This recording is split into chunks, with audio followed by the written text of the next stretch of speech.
biofuels, and we had seen a basic introduction to what biofuels are and all the generations of biofuels and all these other things that we had discussed. Now we are going to start from there. So the first part of our lecture today will finish off this portion of biofuels, and then we'll move on to our second segment, and the second segment is about nuclear energy. So this is basically how we are going to discuss, we are going to go about today's class. Now, first and foremost, to start with, we are talking about bioethanol. Now we discussed that there are three major types of biofuels: bioethanol, biodiesel, and biogas. So biodiesel is something that we had discussed in yesterday's class, and we begin with bioethanol as the second part. Now bioethanol is pretty similar to how the structure of or how petrol works. So that's why what we have seen is that mixing bioethanol in petrol is possible, and that is basically precisely what we are trying to do in India and across the world. You'll see that something similar is being tried, that we are trying to replace a portion of petrol and mix bioethanol instead. So for example, in India, the target that we have kept is a 20-80 ratio, meaning that 80% will be petrol and 20% will mix bioethanol in it. So that is basically what we want in this kind of a scenario. Now, when it comes to bioethanol, obviously it also comes with its own advantages, and advantages are pretty similar to the advantages that we saw for biodiesel as well. So for example, we see that it can reduce carbon monoxide by up to 30%. It can reduce VOCs or volatile organic compounds by up to 50%, nitrogen oxides by up to 35%.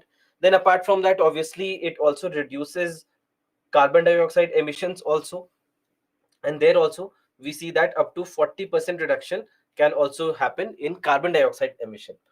So overall, again coming to sulfur dioxide also, because it contains no sulfur, that's why there is no sulfur dioxide emission.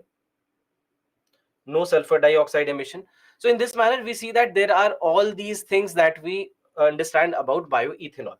Now overall, when it comes to bioethanol, that is basically what we know. And overall it can reduce, just remember we are talking about can, all right, it can reduce greenhouse gas emissions by up to 85%.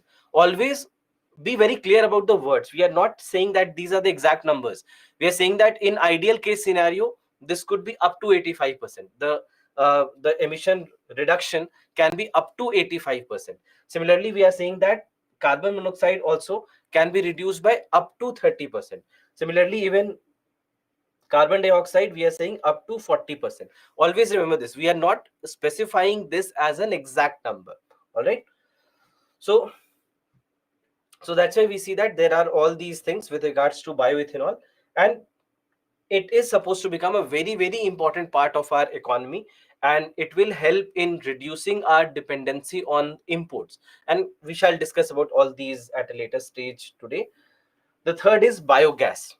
Now, biogas, the main component of biogas is methane. The main component of biogas is methane, and methane, by almost, you can say almost up to 85% methane. All right, it's up to 85% methane, and that's why biogas, we see that more or less it's methane, plus there are some of the other gases as well. For example, there could be carbon dioxide, there could be other gases, but methane and carbon dioxide largely make up for almost 99% of the composition of biogas. Rest 1% could be nitrogen oxides, even oxygen, even elemental nitrogen, hydrogen sulfide. All these kind of gases could be present in the rest 1%.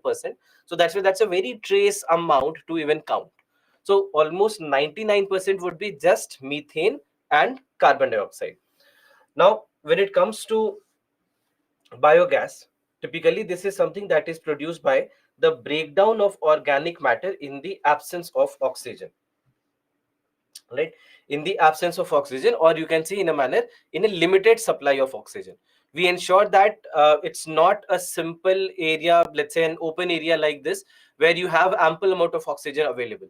We'll try to do this decomposition, make this decomposition happen inside a closed jar, inside a closed chamber, so that there is no amount of oxygen or extra oxygen that can penetrate through. And hence, in a limited supply of oxygen, or in a very minimum supply of oxygen, we try to ensure that this biogas production happens. So that's why we say that it happens by anaerobic digestion with the help of anaerobic bacteria of biodegradable material such as manure, sewage, all the wastes, etc.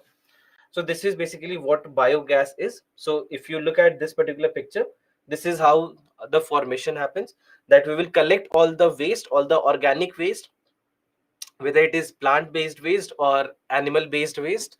So we'll first pick all this waste, and all this waste will go into an anaerobic digester. So that's why anaerobic. Anaerobic means what? What is the meaning of anaerobic?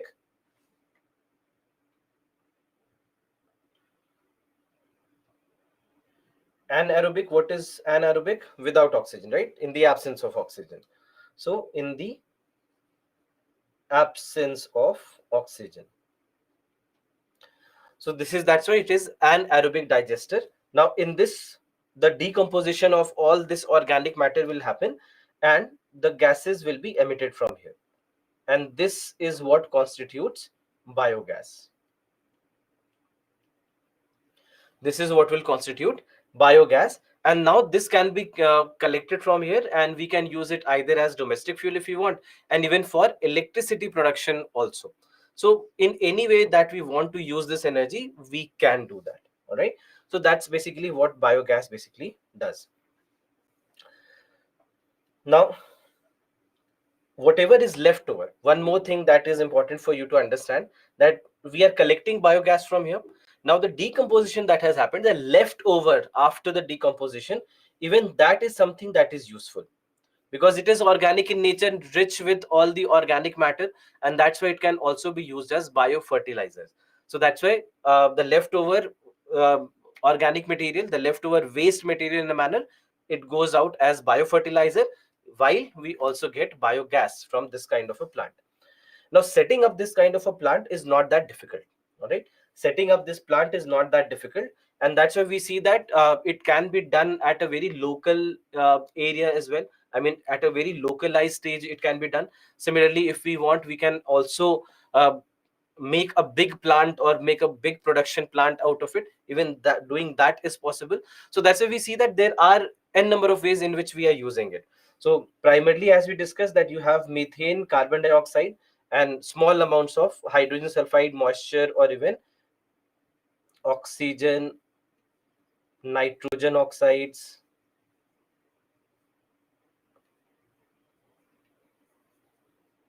etc. So all these can also be present, but as I told you, that methane plus carbon dioxide makes up plus for almost 99% of biogas, right? So now what happens is that it can be, the production can happen at a very small scale also, the production can happen at a very large scale also. Production can happen even for, let's say, a local community or even a household for that matter. And at the same time, the production can also be done for a very you can create a very big commercial plant also out of it, and that is basically what we also call as bio CNG. That is what also becomes bio CNG. So if you've heard of bio CNG, bio CNG is also a part of our national biofuel policy. There also bio CNG has been mentioned. So this bio CNG is nothing but very similar to what biogas is, just that the production is happening at a fairly large scale. All right, so wherever we are doing this very large scale production of biogas, in a manner we have been using a different nomenclature for that, and that nomenclature is bio CNG. All right, so that's basically what we see with bio CNG. So the gases could be all these, and they basically can be used as biogas. Now in case of biogas, bio CNG, when I'm just writing it here. This is nothing but large scale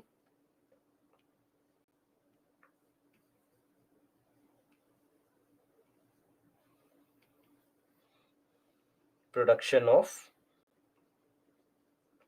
biogas. All right, large scale production of biogas. Whereas the other term, which is popularly used in India, is gobar gas. So gobar gas, in a manner, you can say, is a small scale production.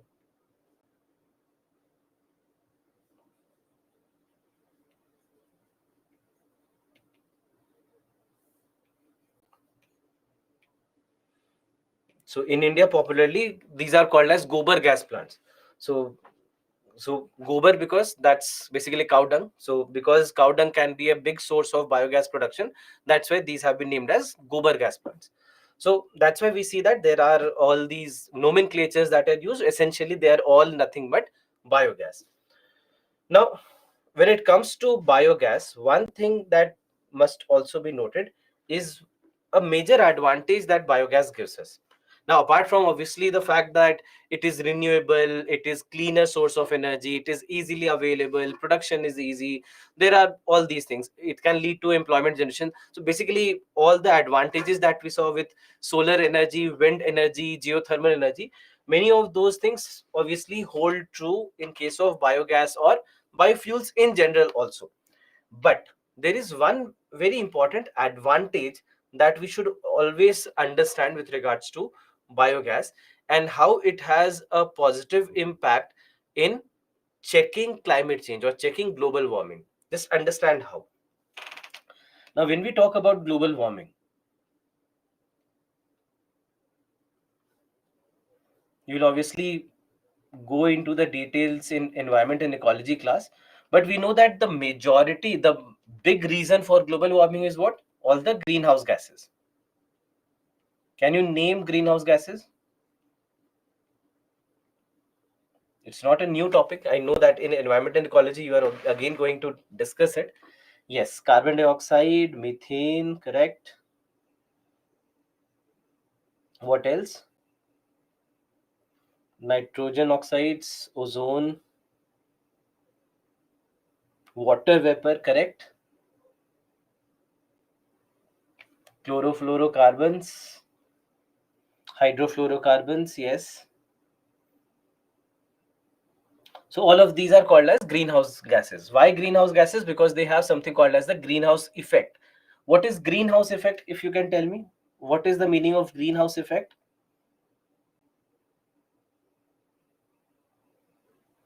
What is the meaning of greenhouse effect? Trapping of the heat, correct. Hmm. Trapping of the heat, not necessarily trapping of the heat of the sun always, all right? Trapping of heat.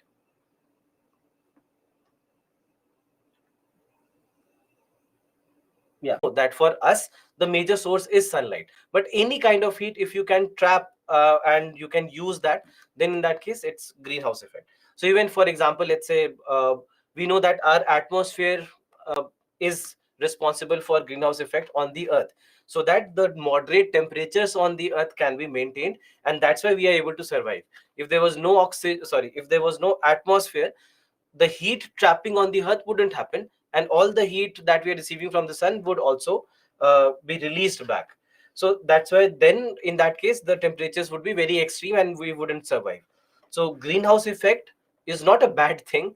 It's not that it's only bad, it's also good because it leads to our survival on this earth. But excess, I mean, it goes without saying, and there's a everybody would have told you this, that excess of everything is bad, and that is what's happening with greenhouse effect. That the greenhouse effect that's happening right now is more than what is a permissible level for survival of organisms on the earth, because the amount of greenhouse gas emission has drastically increased on the earth because of various industrial activities and various production and manufacturing activities, due to transportation, use of coal, petroleum, natural gas, etc. So because of all that, we see that there has been a significant increase in the greenhouse gas emissions. Because of that, the amount of greenhouse gases in our atmosphere is more. Because of that, the heat trapping on the earth is also more, and that's why the average temperature on the earth has been increasing, which is very bad. Even if it increases by 0.1 degree Celsius, even then it is bad. So that's why it's not that you would think that okay fine, what's the difference between a 30 degree Celsius temperature and a 31 degree Celsius temperature. For you practically it might not seem anything, but when we say that the average temperature of the entire globe has changed or has increased, that has a significant impact, because it's an average taken from all across the globe, and that's something which is very very dangerous. So that's why from that perspective what we see is that when it comes to the greenhouse gases, excess of greenhouse gases is very bad. Now, among the greenhouse gases, the biggest problem right now for us is carbon dioxide, right? It is carbon dioxide because carbon dioxide is being produced or emitted in the largest volume, right? In the largest volume. So that's why carbon dioxide is the biggest menace. But at the same time, and I'm still trying to just summarize everything. You will go into the details in your environment and ecology subject.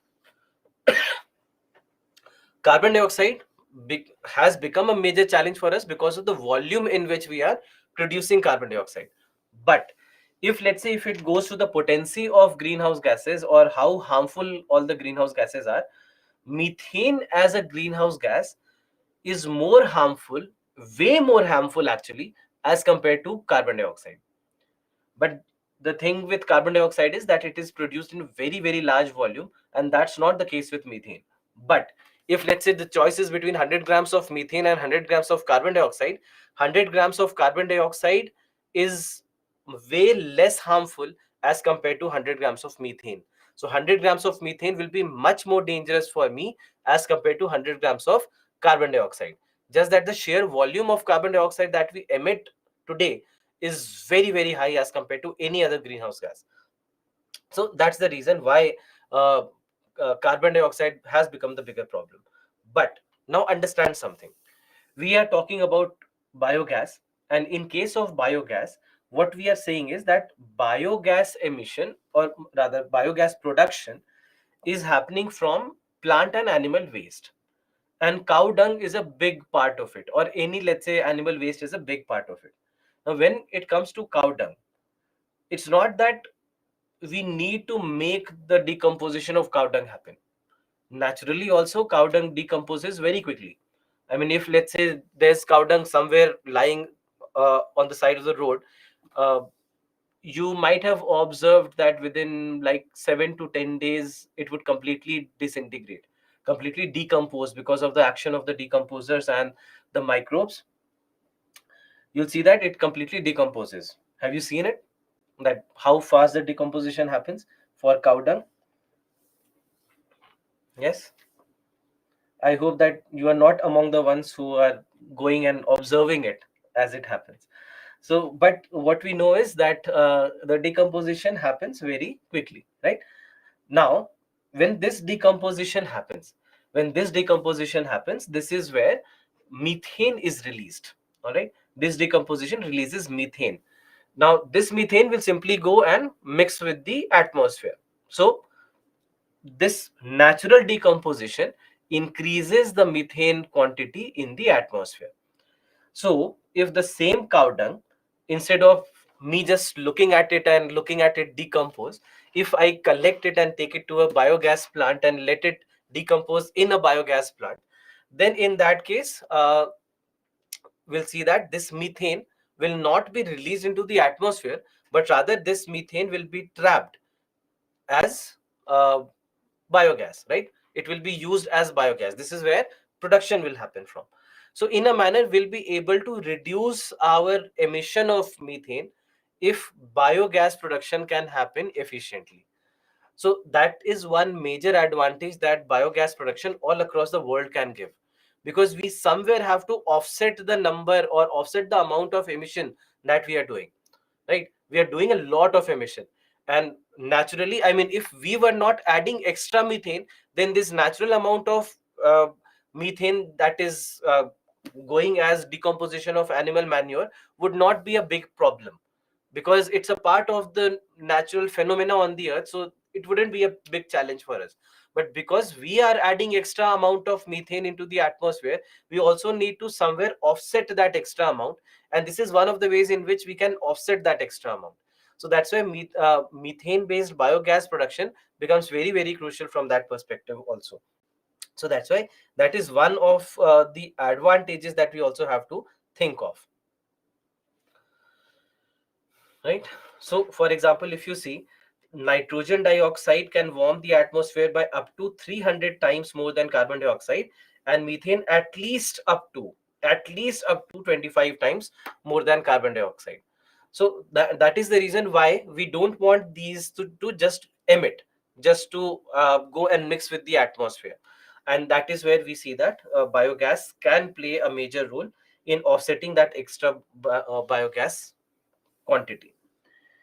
Now, coming to a very, very crucial point, and this is about the national policy on biofuel of 2018. Now, in 2018, there was a new policy on biofuel that was suggested by the government of India, that was brought forward by the government of India.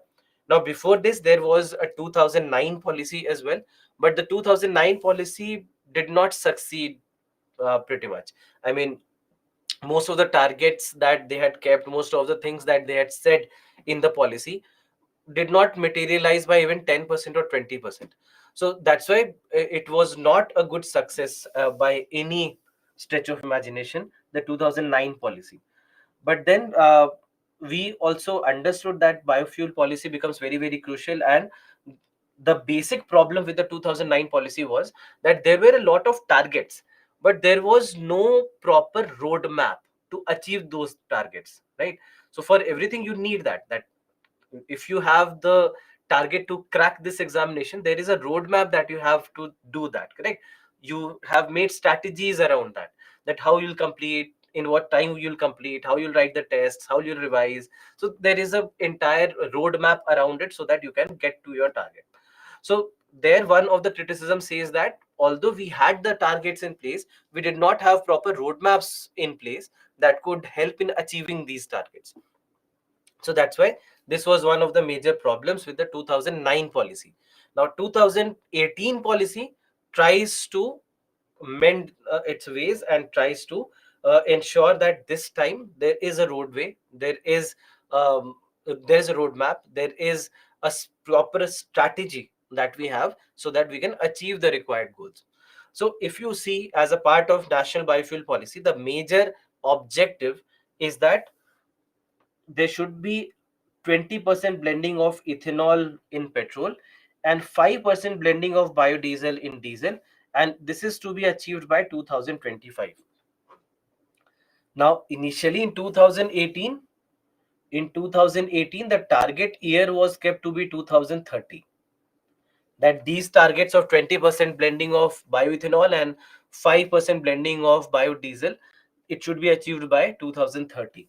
But then there was an amendment that was made in 2021, and then in this amendment they brought down this target year from 2030 to 2025.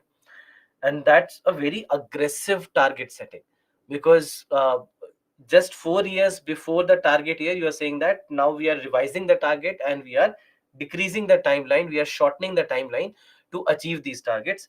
So these are very bold steps in a manner, but we have seen that there are a lot of things that are being done to ensure that we reach these required targets. So the so that is why we see that there was a reduction that was done, and this was the 2021 amendment to the 2018 policy, right?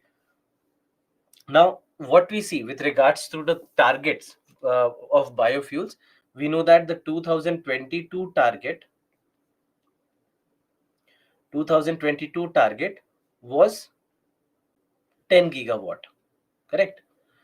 2022 target was 10 gigawatt, and we were able to reach 10.7 gigawatt,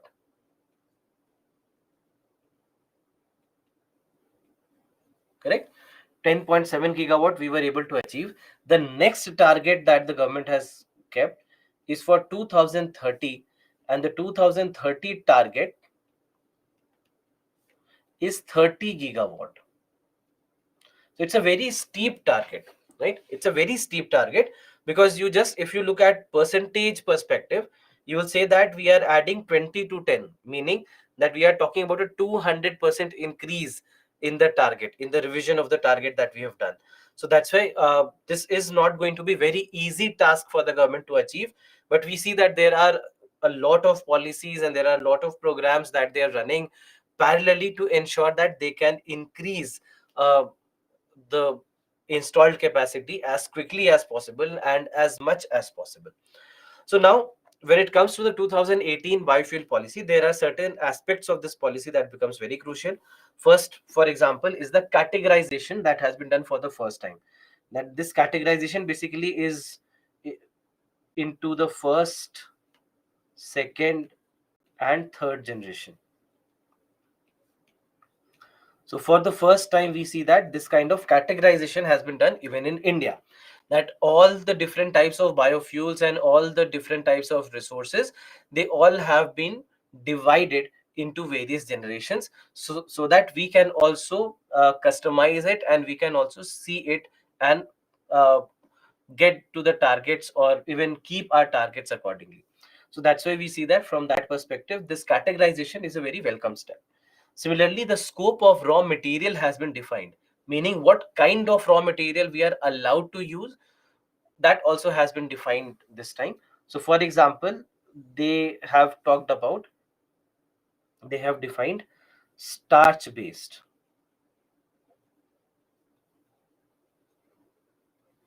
Starch based raw material. Similarly, sugar based raw material have been defined. So starch based meaning the ones that have good amount of carbohydrates in them. So for example, corn can be taken as an example. All right. Then sugar based meaning the ones that are good, obviously good sugar sources. So sugarcane juice is one such example.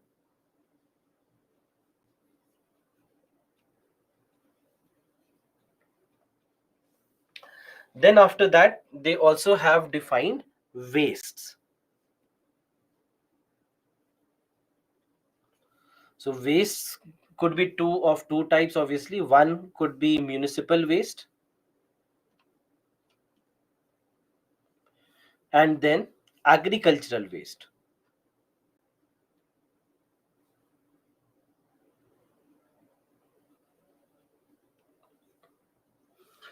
So agricultural waste could be anything. It could be the leftover of the crops. It could be the damaged grains. It could be anything that will not be sellable in the market, rotten vegetables. All these things actually come as agricultural waste. So, for example, uh, broken rice has been defined.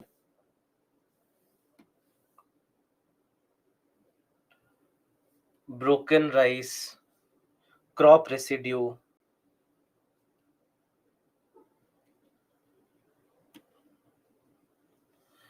Then at the same time, interestingly, rotten potato was also mentioned. Rotten potato. Now, obviously, potato directly we don't want to use, correct? We don't want to use potato directly because potato is probably the most staple vegetable in our country. Every part of the country, in one form or the other, we are consuming potato, correct? So that's why if potato is directly allowed to be used, then the prices of potato will rise, and that's not good, right? So that will lead to overall inflation because potato is being used everywhere in any one form, correct? So that's where rotten potato, they mentioned rotten potato here. So that's why all these are agricultural waste. So rotten potatoes now, instead of going into our food, into the samosas and the dosas, it will go into the biofuel production plants, right? So that is where we see that all these are also welcome steps in a manner. Then, apart from that, there is one more thing that has been mentioned, and that is,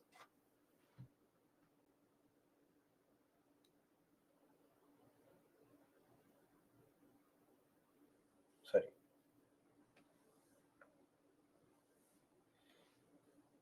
used cooking oil.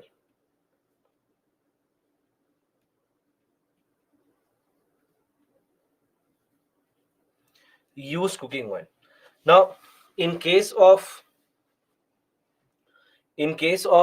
used cooking oil, when we say used cooking oil, has one problem. If you know about this, that if you heat the same oil 3 or 4 times over and over again, then that oil is not usable anymore, and that is not good for health. If the same oil has been used multiple times, then the chemical structure changes and the amount of fats, or especially trans fats, in that oil increases. So that's not good for consumption. But uh, many a times you don't even know. I mean, for example, if you're going out to eat in a restaurant, you're not even asking. I don't think you go there and you check what kind of oil is being used, whether they're using the same oil that has been already overheated multiple number of times or not. You simply go, you order, you eat, and you come back.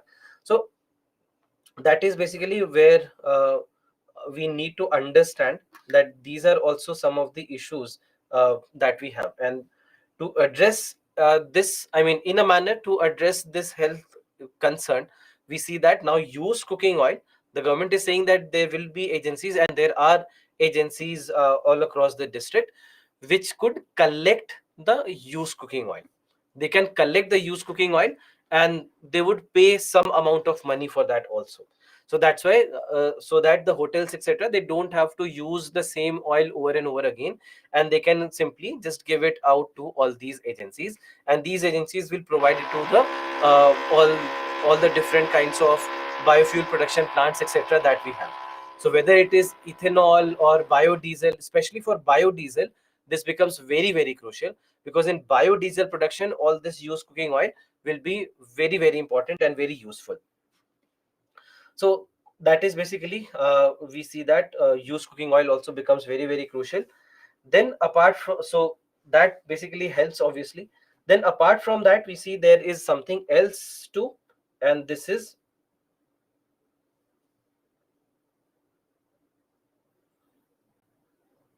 the scenario of bumper crop. Do you know about what bumper crops is? What is bumper crop? What is the scenario of bumper crop?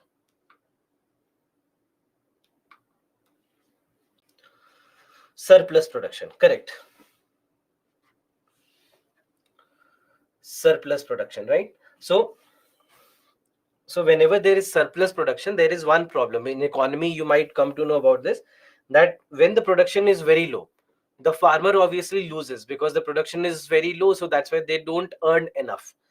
When the production is very good, when the production is much more than what's actually required, even then the farmer loses, because then their produce loses the market value, and there's nobody who's ready to buy all that surplus. So many times the farmers also, they don't have any other option but to just throw that crop away. You'll see that this keeps on happening from time to time. So this is where the government says that whatever is the surplus, that surplus can be bought by the government. Surplus will be bought by the government, and that can become a source of extra income for the farmers also. So that is what has actually been uh, pres- has been suggested by the government, and that's why all these things, it has been included as a part of the scope of the raw materials. All right, all these become a part of the raw material. So this is basically what we see, and that's why this definition is very, very important, because now that they have pretty much defined that all these things can be used as uh, a source for biofuel production, this will this will help a lot. So bumper crops basically are nothing but the surplus production.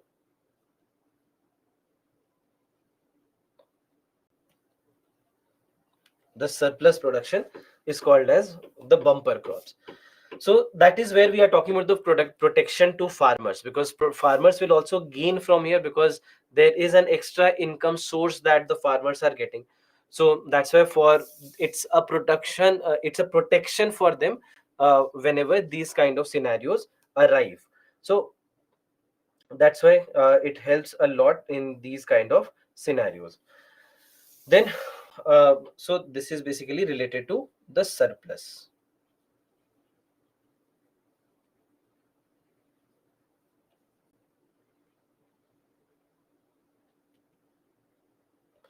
Then after that, there is something called as the viability gap funding.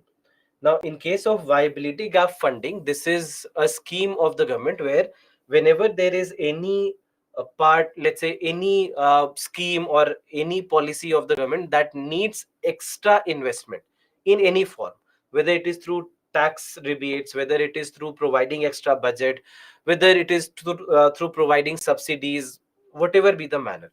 So, in any manner, if they have to provide certain extra amount of financial help, then that is called as viability gap funding.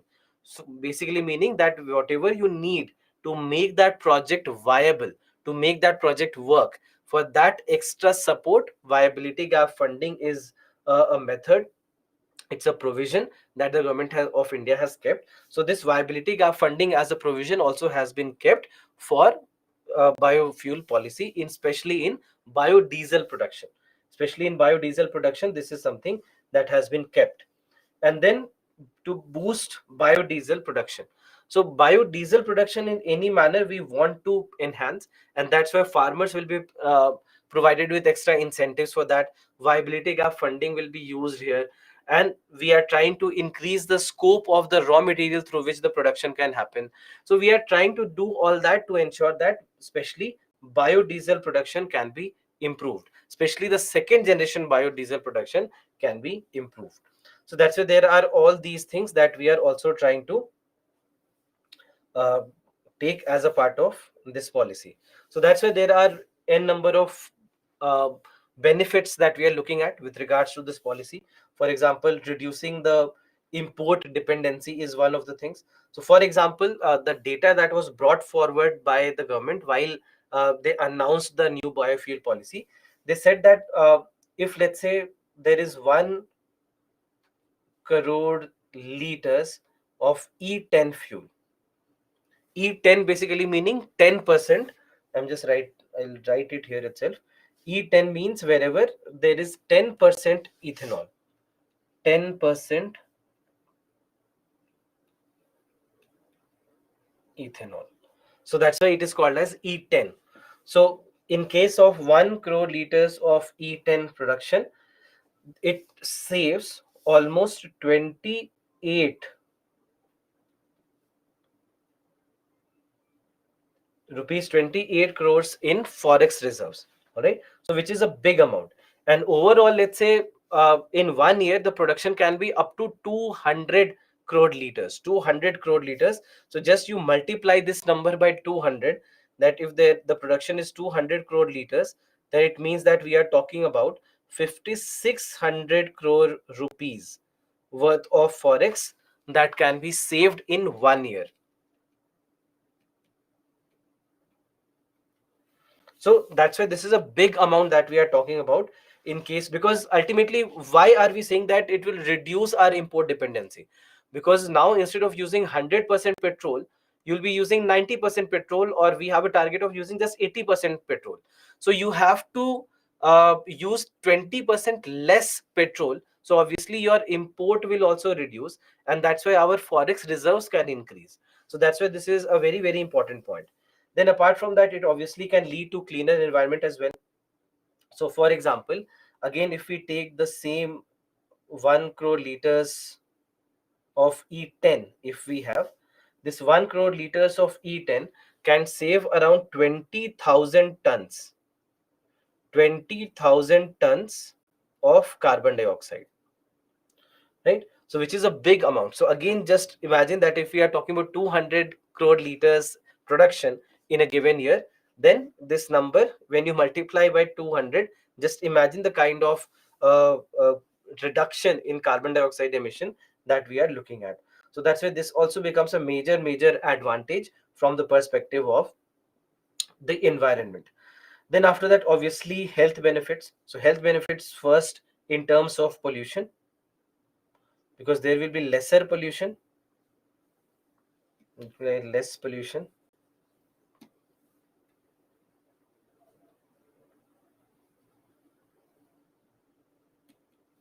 And also from the perspective of the used cooking oil, From that perspective also, we are looking at certain health benefits. Then apart from that, municipal solid waste management is also something that will get the help, because a lot of fuel production will happen from these wastes, so that's why these wastes can be useful there. Then apart from that, it will also lead to infrastructural investment in the rural areas. So especially, for example, uh, when we are setting up a plant, all right, so let's say if we are setting up a plant, there is one plant that has a capacity of 100 kiloliters per day. If it has a capacity of 100 kiloliters, 100 kiloliters per day, so if it has a total production value of 100 kiloliters per day, then it can lead to up to rupees 8,000 crore investments. It can lead to rupees 8,000 crores investment in these kind of areas, which is a very big amount. Similarly, we see that there are all these biodiesel plants, etc., which are being uh, uh, set up in India, and that basically leads to a lot of these investments in the rural areas also, because it's not that we cannot set up so we can set up only in the urban areas. We can select any area that we want, and especially the investment that will happen in rural areas, it will also help in the uh, up in the rural economy, or in the betterment of the rural economy. It will help boost the rural economy and the per capita income in these kind of areas. So that's why from that perspective, it's a very very important factor uh, when it comes to it. Similarly, when we talk about the employment generation, we see that the estimates of the government says that if there is only uh, plant one plant that has a capacity of 100 kiloliters per day, one plant with capacity of 100 kiloliters per day will be able to generate up to 1200 opportunities or 1200 jobs. So that is why from this perspective also, this will be a major boost to economy. And then finally, additional income to the farmers, because whether it is about agricultural waste, whether it is about the second generation biodiesel production especially, we see that for all these things, or even for uh, the surplus crops, for all these things we'll see that the farmers will be able to get some additional income. So that's why for them it will be very very crucial. So additional income will come in various ways. It can come from agricultural waste, from surplus crops,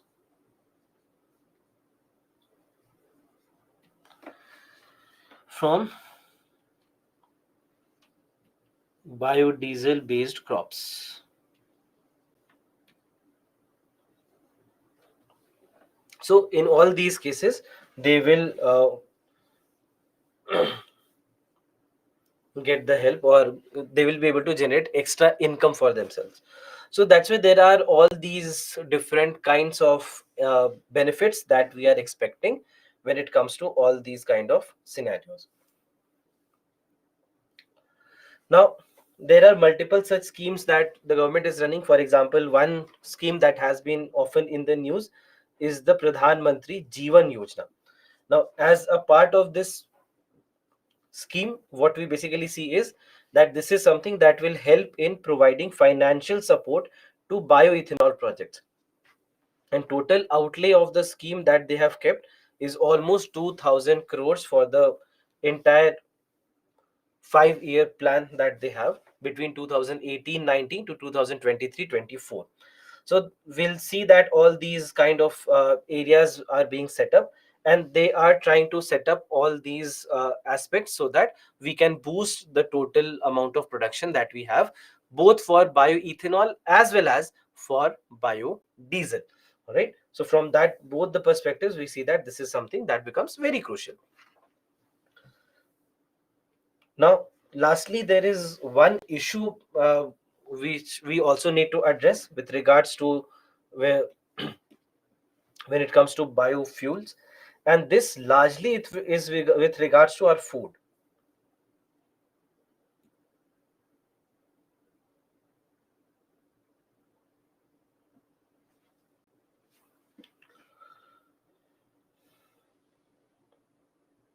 Is the audio and video clear? I had some issues with my All good? Okay. Because my screen blacked out for some reason, so that's why I was worried. Okay. So now here we have to understand something. What I told you yesterday is that although we have first, second, third, and fourth generations of biofuel, we are largely dependent still on the first generation biofuel. Second generation, third generation biofuel, or especially third generation biofuel, is still nowhere to be seen. Second generation, still we see that some production is happening, and the government is also trying to boost it, provide it with as much money as possible, and all that. But still, the production largely is still dependent on the first generation. And first generation, as we all know, is dependent on food crops, that you are using corn, you are using soya bean, you are using sugar cane, you are using even rice or potato or any carbohydrate based vegetables or fruits, etc., can be used. So that's why ultimately we see that it is competing with the food, it is competing with the food that we consume. So that becomes a crucial challenge, and that's what we need to understand from this perspective, that production of genetically modified crops will be encouraged. This is something that we need to understand, and because of that we might not see a very good uh, nutritional value in the crops that are being produced. Because ultimately what will happen is, if you read this with along with this particular point, that increase in demand for fuel crops will lead to lower food quality and diversity, because we will largely try to enhance the production in terms of quantity and not the quality, right? So quality may degrade but quantity may increase. So that's not good for our nutrition. Our nutrition would need a good quality, will need good nutrition, and that is where we might falter. So that's one major problem that we need to understand. At the same time, the food import capacity, especially of the poorer countries, will decrease, because just understand this, their demand is always going to be constant, correct? Many of the poor countries, they do not they are not capable enough to produce enough food for their population, so they are dependent on imports, and maybe many of these countries are not even in conducive areas for agricultural production. So that's why they are dependent on other countries from Europe, in USA, even India, China. All these countries have been exporting food to these countries. Now what happens, their demand remains constant, but our supply may decrease, because we might want that instead of exporting this food, why not use it for biofuel production? So country may think like this, that let's use this surplus for biofuel production instead of shipping it out of the country and exporting it to some country. So that's why what's happening here is that the demand remains constant, the supply is decreasing, so obviously the prices will rise. So that's why their import capacity will decrease, because they are poor countries, we are already defining them as poor countries. So it's not that it's easy for them to get this extra amount of money and keep paying for all the imports of the food. So that can become a major challenge for many of these countries also. So that's why this is something that we need to understand, that why exactly are we saying that food import capacity for many of the countries might decrease. So in this particular scenario, what we are saying is that demand remains constant,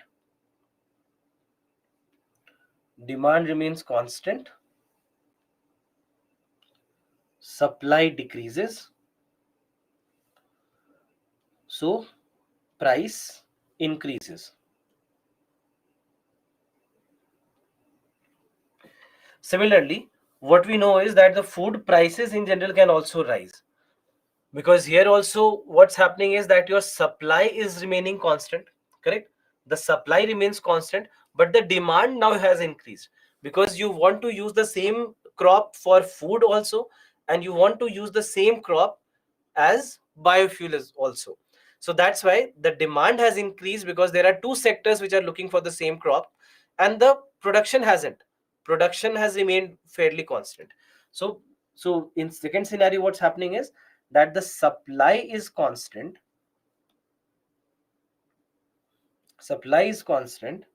demand increases,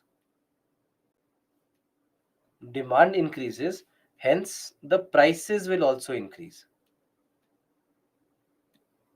So that's another scenario that we are looking at. Then the third scenario, the food and fuel crops will compete for land and water resources, because you want production, any company or any government, let's say, wants production. So for that they need land. Land is not available, land is scarce, so prices of land rises, prices of getting water will rise. It's not easy to get that water. So that's why ultimately this will also lead to price rise. This will also lead to price rise.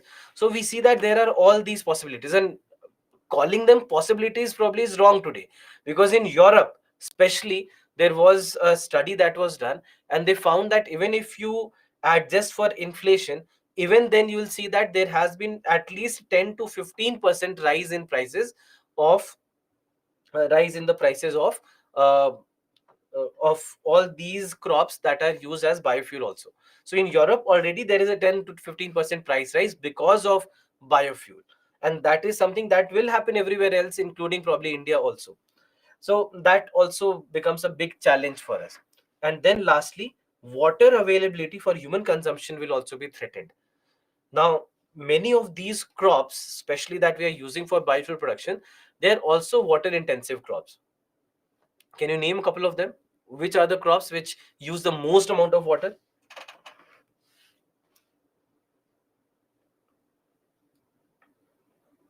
Yes, rice, sugar cane, two of the most problematic crops from that perspective, right? So, paddy, basically. So, paddy, sugarcane. So these two, especially, we know that they consume a lot of water. They need a lot of water to grow. So, and both of them, we know that both of them actually can be used for biofuel production. Correct? Both of them can be used for biofuel production. So that is why even more problem with regards to water will arise, as if we do not start stepping away from first generation biofuel. That's why we see that there is uh, so much of efforts that are being made by the government to ensure that they can move towards second generation as quickly as possible, so that we don't have to keep depending on all these crop or the food crops largely. So that's one issue that we also need to address. Look at this question. This question was asked in your 2018 paper.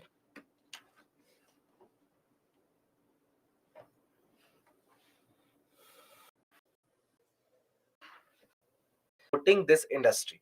First, production of algae based biofuel is possible in seas only and not on continents. Why not on continents? What we discussed is that algae grows underwater.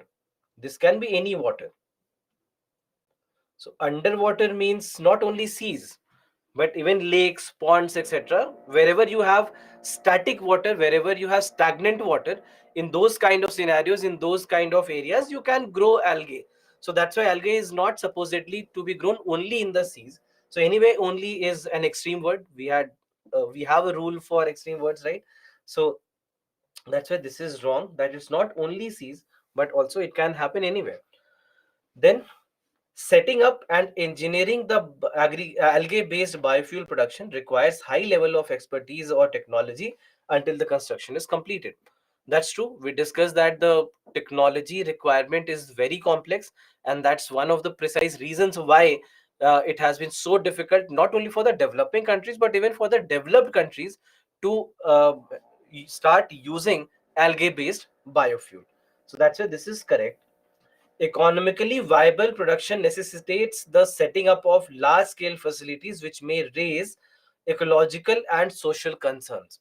This also is true, because ultimately, if you start setting up in industries around algae, then you need to grow algae.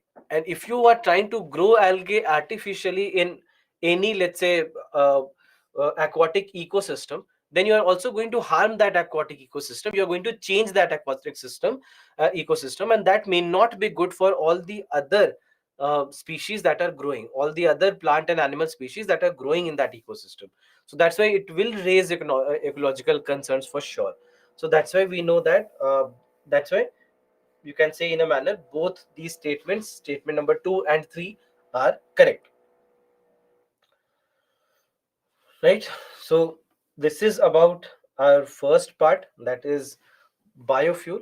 If you have any questions, please let me know, and then let's move forward. Any question from whatever we have discussed until now?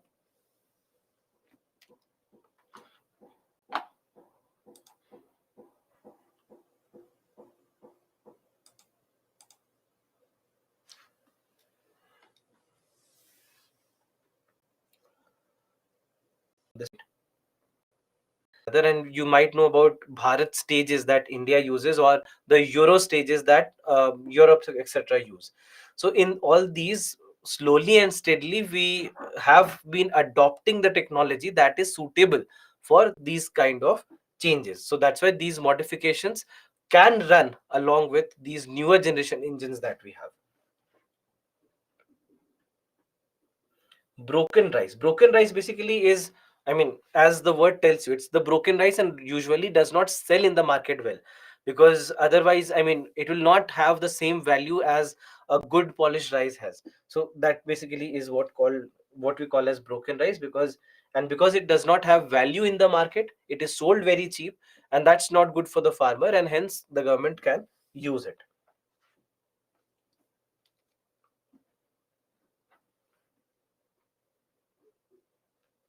I'm not sure if you are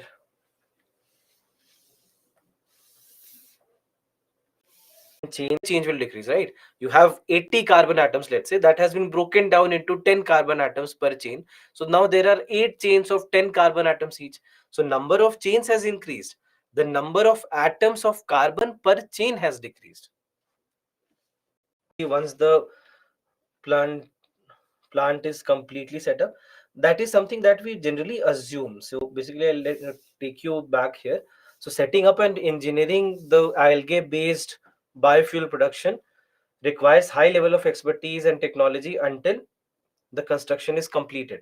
So that basically we are talking about the setting up. So read it from here, because we are talking about setting up. So obviously, until it is completed, it is going to be a lot of expertise and technology required. And at the same time, because you need a lot of engineering, you need a lot of people, manpower, that also needs a lot of investment. So that is why, for a developing country especially, it becomes a huge task, because for them it's not going to be easy to manage all those funds and invest so much for your completion of the project.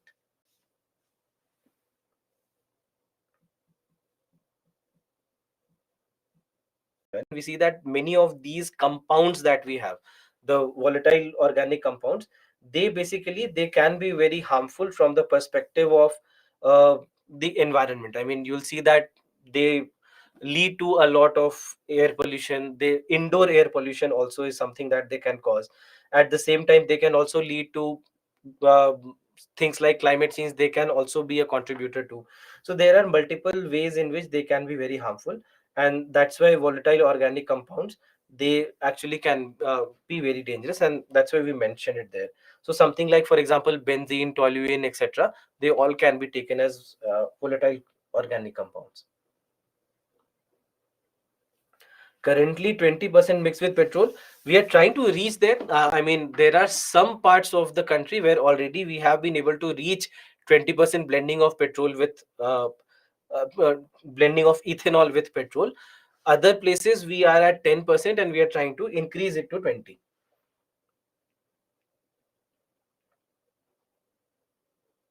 Reduce the pollution issue across the capital. It's something that one of the major problems has been that the state governments also have to be involved here a lot, and it largely has to be facilitated from the point of view of the state governments, so that the central government can also step in and use that. But unfortunately, we see that uh, ground reality is not um, close to the ideal case scenario that we should have seen by now. Because last 2 3 years also, it's not that the things have improved. We have seen the recent scenario again, something similar happening in Delhi and across the areas. So still, at ground level, uh, the things haven't fared as good as they should have been. And here the involvement of state governments actually becomes very, very crucial.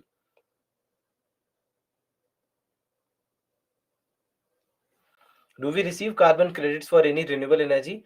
I mean, as a company, yes, companies can do that. Companies actually have been doing. At an individual level, no.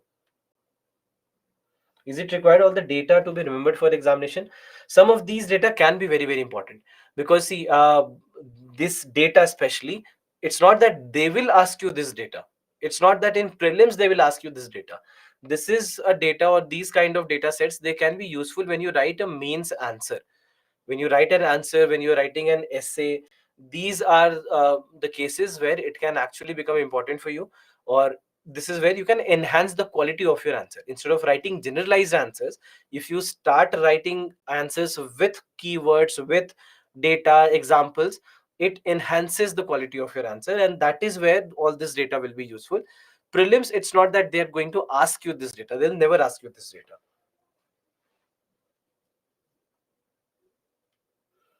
Green fuel, nothing but any fuel that is clean is called as green fuel. Renewable fuels, for example. All right. So I think I've taken most of the questions. So let's move on to the next part of our discussion, and this is about nuclear energy. Now, the discussion of nuclear energy will be divided into two parts. The first part will be about nuclear science, and second part will be nuclear technology. So, first part, called as nuclear science, is where we'll try to understand the basics with regards to nuclear energy. We'll try to understand where is this energy coming from. So, all these aspects of the basics related to nuclear energy is the first part of our discussion. And in the second part of discussion, we'll discuss about nuclear technology, where we'll discuss nuclear reactors and India's nuclear program, the applications of nuclear technology, and so on. So those kind of things will be nuclear technology, the second part, and the first part is nuclear science, the basics of nuclear technology. Now, second part, let me tell you this, that the second part will be easier compared to the first part. So first part, something that we are beginning now, is not an easy portion. So I need your concentration here. If you have any doubts, you're most welcome to ask those questions, and we'll take those questions during the break.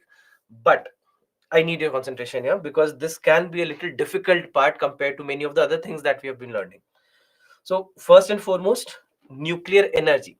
Now, when we say nuclear energy, the meaning is what? The word nuclear is coming from where? From the nucleus, correct? This is a word that is coming from the nucleus, and that's why the energy that we are deriving from inside the nucleus of an atom will be called as nuclear energy. So that is why it is called as nuclear energy. So nuclear energy, what we can say is that this is energy.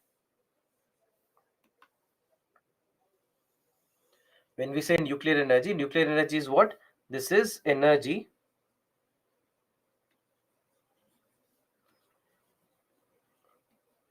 derived from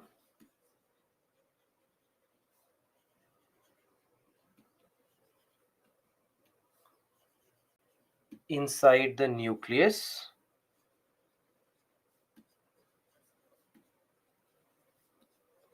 of an atom. All right. So that's why it is called as nuclear energy. Now, so when we are saying nucleus, let's also try to understand what we mean by nucleus. So let me just draw a picture and show you instead of these diagrams. So here what you see is that you have electrons, protons, and neutrons, etc. And all these are a part of the atom. Now, to understand what the atom is, first and foremost, what we understand is that, let's say, if we assume this to be an atom, if let's say this is an atom, then inside the atom there is a very small portion, there's a very small space. This is called as the nucleus. This small space is called as the nucleus of an atom. All right, this is called as the nucleus, basically placed somewhere at the center of this atom, and very, very small as compared to the atom. Very small. I mean, it's not, this diagram does not tell you the exact proportion of what the actual ratio could be. The actual ratio could be something like this, that if you imagine a classroom which can hold almost 100 students, if that classroom is the atom, then you just think of the nib of your pen, and that perhaps could be the nucleus inside this atom. So that could be the kind of difference between the size of the atom versus the size of nucleus. All right. So you have very small part inside this atom, which is called as the nucleus. Now inside the nucleus we have two parts, or two types of particles rather. There are two types of particles inside the nucleus, and these basically are protons and neutrons. So inside the nucleus we have protons and neutrons.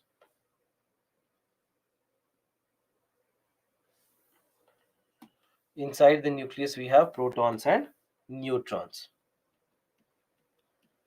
Now in case of protons and neutrons, you might notice that protons carry positive charge and neutrons do not carry any charge, correct? So protons and neutrons actually are protons. So if you, for example, if you see this, yeah, so if you see this, you have protons here, you have electrons, and along with these protons, these red colored parts, this you can say that these are the neutrons. All right, these are the neutrons. So this is how we have, so this is a very small scale nucleus, and inside the nucleus you have the neutrons. So in this manner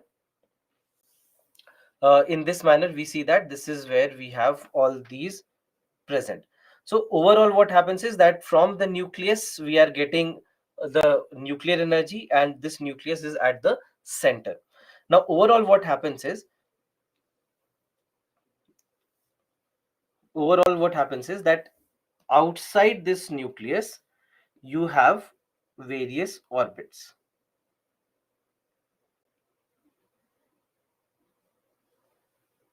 You have various orbits, and all these orbits, they have, you have various orbits like these, right?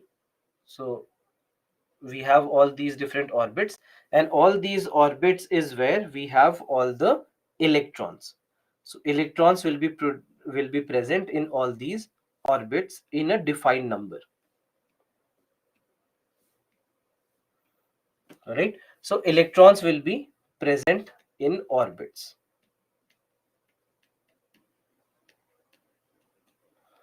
So this is a typical structure of an atom. So atom basically will have all the orbits, where in all these orbits you have electrons, and inside you have this very small nucleus, and inside the nucleus you have all these protons and neutrons.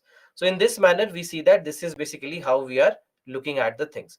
So overall we see that this is basically how we are looking at the structure of an atom. Now this nucleus that we have inside this nucleus that we have inside this atom, this is where we see that you have all these protons and neutrons. Now what we know is that electrons have negative charge, protons have positive charge, and neutrons have they do not have any charge, they are neutral.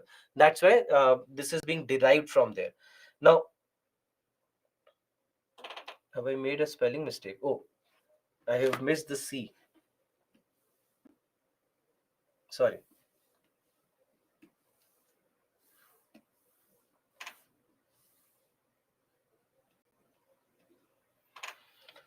All right. So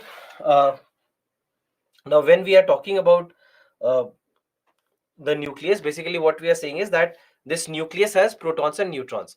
Now protons are positively charged, correct?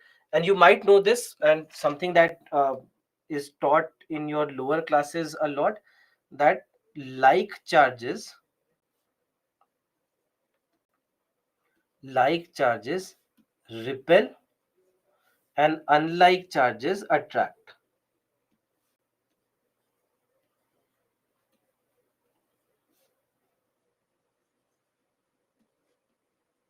Correct?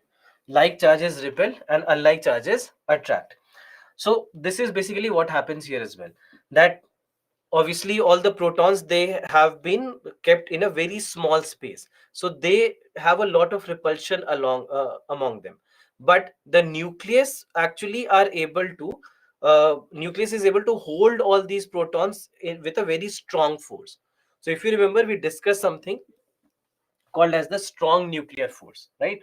We discussed something called as the strong nuclear force. So that strong nuclear force basically is the force with which the nucleus is able to hold all the protons and neutrons together, irrespective of their electrical charge, irrespective of the force of repulsion. It is able to overcome all of that, because strong nuclear force, as the name suggests, is strong. So because it's a strong nuclear force, it is stronger than the electromagnetic force, and that's why it will be able to hold all the protons and neutrons together, even though there is a force of repulsion along among all these protons here. So still it will be able to overcome all that, because just imagine that it's a very small space and it is still able to hold everything together. Now, so that is basically what we see. Now overall, when we are looking at the structure of atom, what we see is that we knew about electrons way before we knew about protons, and we knew about protons before we knew about neutrons. So first, electrons were discovered, that there are negatively charged particles, and they were named as electrons. And then later on, protons were also discovered, and as positively charged particles, and they were named as protons. Anyone who knows the names, just give me the names. Who discovered electrons? Who discovered protons? Who discovered neutrons?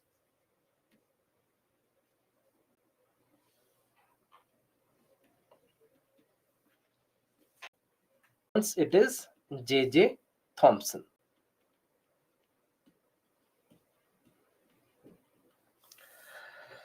Then protons.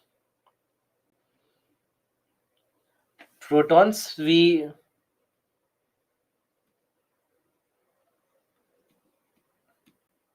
most of the times we attribute it to Rutherford, but there is one name that we should not forget, that is Goldstein.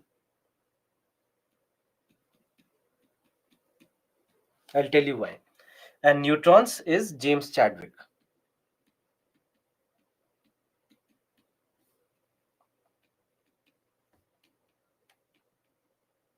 Now, so in case of electrons and neutrons, it's fine, there is just one name.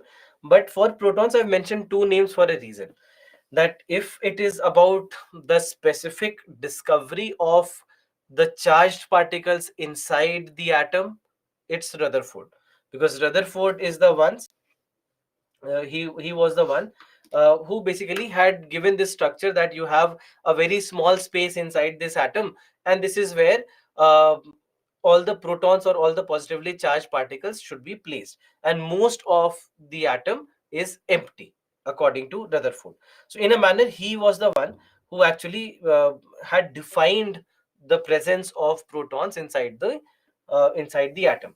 But almost 20 years before him, there was Goldstein, and Goldstein for the first time had shown charged particles. Because until now, the belief was, or the model for atoms said, that there are negatively charged particles, but there is no positively charged particle. So, for example, when J.J. Thomson, when he discovered electrons, the model of atom that he had given was pretty much like a watermelon. That how in watermelon you have that reddish color area, and in that reddish color area you have all the embedded seeds, right? So these seeds basically are electrons, and all the reddish colored part is the positively charged sphere, according to that model. So that's why there were no particles of protons as per the initial models. But then that changed, because Goldstein proved that there are particles which are positively charged. He did not name it as protons, he did not say anything, he just said that there are positively charged particles also. But then after that, it was Rutherford who, through his model of atom, he showed that inside the atom there is a very small space called as the nucleus, where you have all the positively charged particles placed. Yet there were no neutrons that he defined. So neutrons are something that came later, and this was James Chadwick.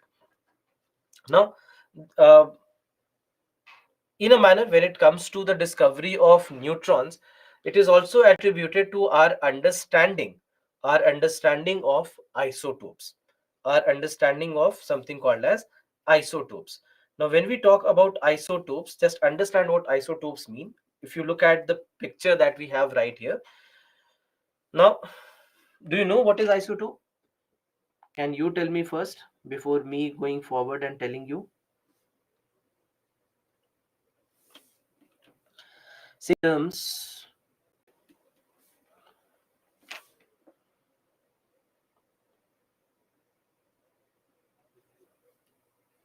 different mass number. All right. So atoms of the same element with same atomic number and different mass number. What is atomic number and what is mass number? This is all class 9th chemistry. If you remember, you remember. If you don't, I'll tell you. What is atomic number and what is mass number?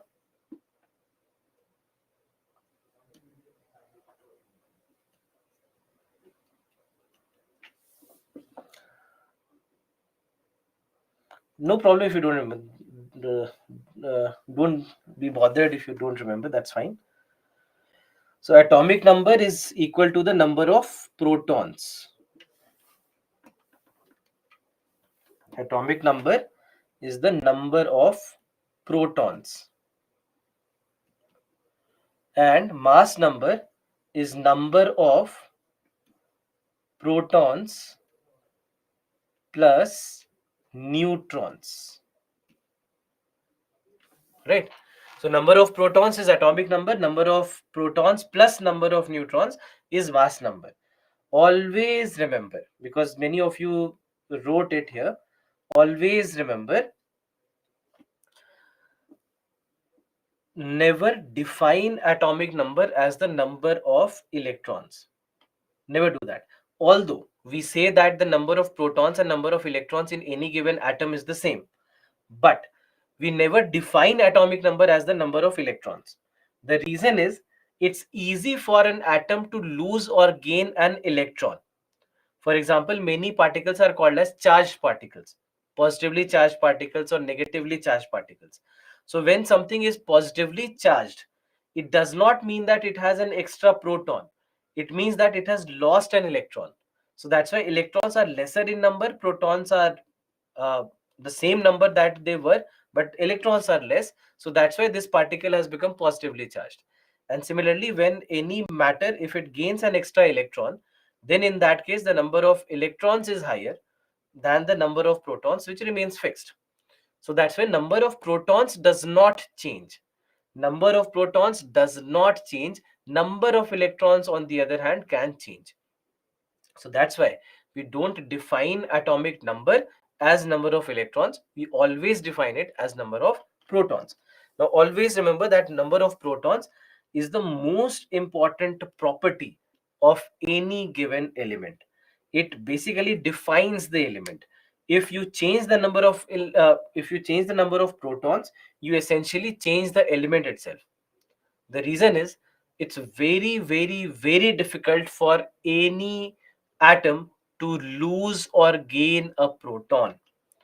All right, it cannot, in normal circumstances, it cannot lose or gain a proton.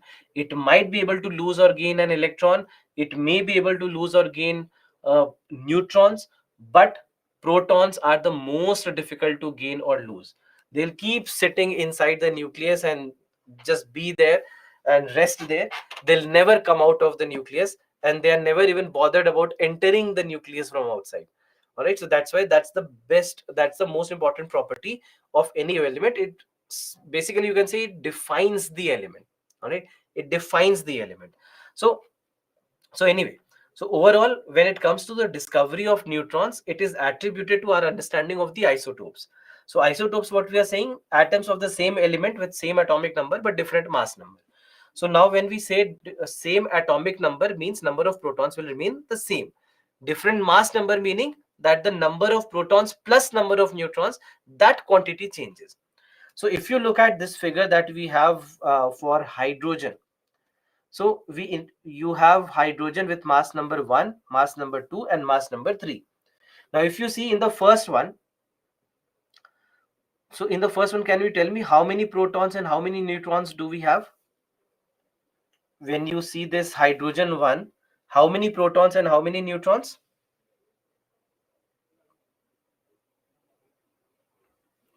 It has one proton, it does not have any neutron. What about this? Here you have mass number 2. So how many protons and how many neutrons? 1 and 1, correct. 1 proton and 1 neutron, that's why the mass number is 2. And here you have mass number as 3. So how many protons and how many neutrons in the third case? 1 and 2, correct. 1 proton, 2 neutrons. So do you see that number of protons remains the same, number of neutrons change, correct? So that is what hydrogen is. Hydrogen has 1 proton. If you have 2 protons, then it is not hydrogen anymore, it is helium, correct? It will change into helium if you have an extra proton. So that's why what we see is that it will keep on changing like that, correct? From 1 to 2 to 3 to 4 to 5, if you keep on going, then in that case you'll see that even the element keeps on changing, right? The element will change. You have hydrogen, then you have helium, then you will have uh, lithium, beryllium, and so on. You'll keep on moving forward. So then you'll have boron, then carbon will come, and then nitrogen will come, and then oxygen comes. So in all these cases, you'll see that it will just keep on increasing. So element keeps on changing as you increase the number of protons. But that doesn't happen. That doesn't happen with number of neutrons or number of electrons changing. It may not change the element itself.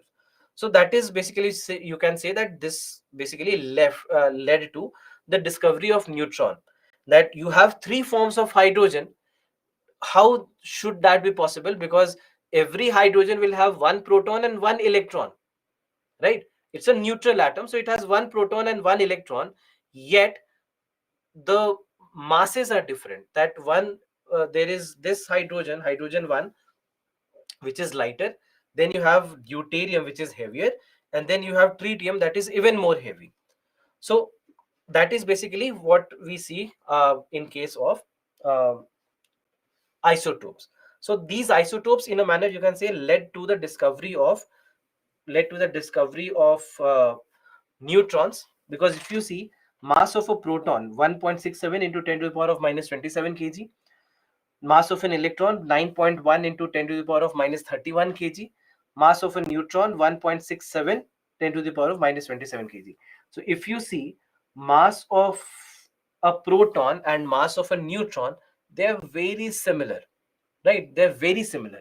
So that is why when the ratio of the masses of hydrogen is in the ratio of 1 is to 2 is to 3, this is what led to more observations and more studies, and ultimately they understood that that extra mass that is coming in hydrogen, it is coming from another kind of particle that we had not seen yet, and this is a neutron.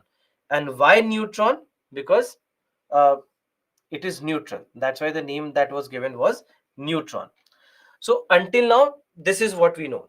I mean, to put things in a very in just maybe 1 or 2 sentences, what we know is that we have an atom, and inside the atom you have a nucleus which has protons and neutrons, and this becomes the source of nuclear energy. How does it become the source of nuclear energy is the next thing. So we have this mass energy, the concept of mass energy. And this concept of mass energy comes from a very famous equation. I'm sure that many of you already have heard of this equation. I'm not saying that you need to know what equation is. Whether you know or not, you've heard it, right? You've heard that there is something called as E is equal to mc squared. And this is an equation that was given by Albert Einstein. Now, the significance of this equation. Until now, the scientists did not know that mass and energy, they are interconvertible. That mass and energy actually can be converted into one another is something that we never knew of. So until now, it was either mass or it was energy. So we did not know that all these, I mean, both of them basically are interconvertible. But this is something that changed when Einstein basically showed that mass is another form of energy, or can be seen as another form of energy, in his relativity concept, or theory of special relativity, special theory of relativity.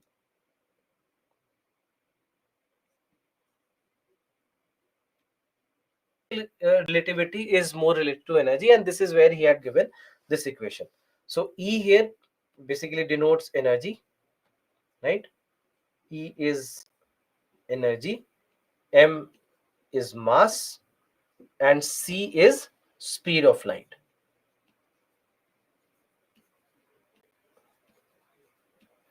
So he gave this equation and he showed that there is a way in which energy can be converted into mass. Now this became very, very crucial, because there was something until now which was called as mass defect. Now understand the concept of mass defect. So let's say you have one nucleus, and inside this nucleus we have one proton. Let's say there is one proton, and let's say that there is one neutron. All right, that we have a nucleus, and inside the nucleus I have one proton and one neutron. Now this proton, let's say, is of 10 grams. The weight of proton is 10 grams, and the weight of neutron is also 10 grams.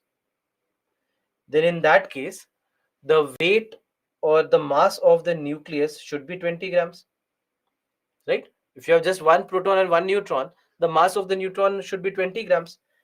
But what the scientists observed is that it's not 20 grams, but rather this is, let's say, 15 grams. Now this was very perplexing for them to even understand what's happening. Suppose that there was an extra mass, then they would have tried to look for something, that okay, fine, instead of 20 it is 25, so 5 grams there should be something else that has that 5 extra grams. But when you have, you know that you have one proton, you know that you have one neutron, and then after that, how is it even possible that the weight is lesser than the total weight of the two particles here? And they did not understand I mean, what exactly it is, and this was called as mass defect. This was called as mass defect. And then when Albert Einstein, when he showed that mass and energy are interconvertible, this is where it was understood that this loss of 5 grams was not loss of 5 grams, but basically this was mass converting into energy.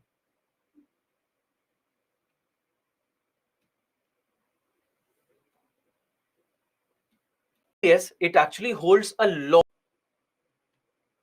This was mass converting into energy. So that is where they understood that this nucleus, it actually holds a lot of energy. It holds a lot of energy. Just look at this equation also. All right. So let's say, suppose that we are talking about mass of 1 kg, that you have 1 kg of nucleus.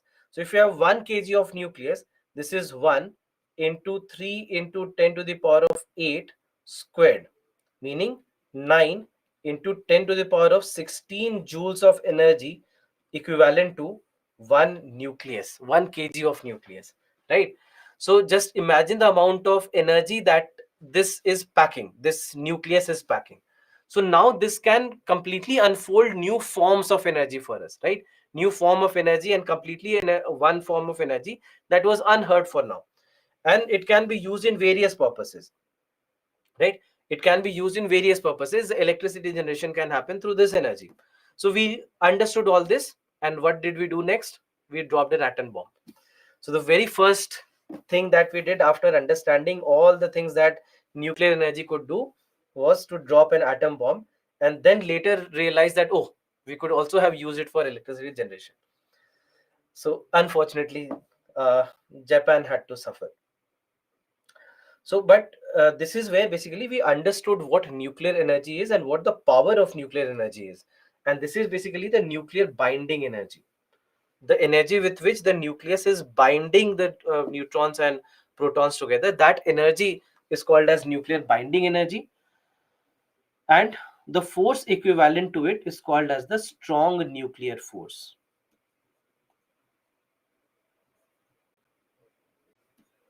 The force corresponding to this is called as the strong nuclear force.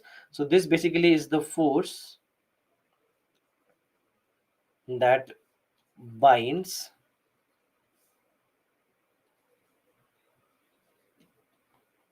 protons and neutrons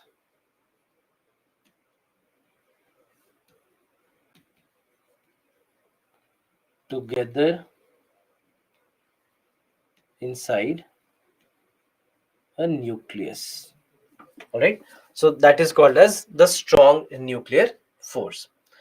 So that's how basically the thing started, and this is where we understood the amount of energy that it holds. And then we saw that there are various ways in which we can get this energy. There are various ways to get this energy, and that could be through either through radioactivity, through nuclear fission, or through nuclear fusion. So that's the next topic that we have to discuss. But let's take a break here. So these were the big.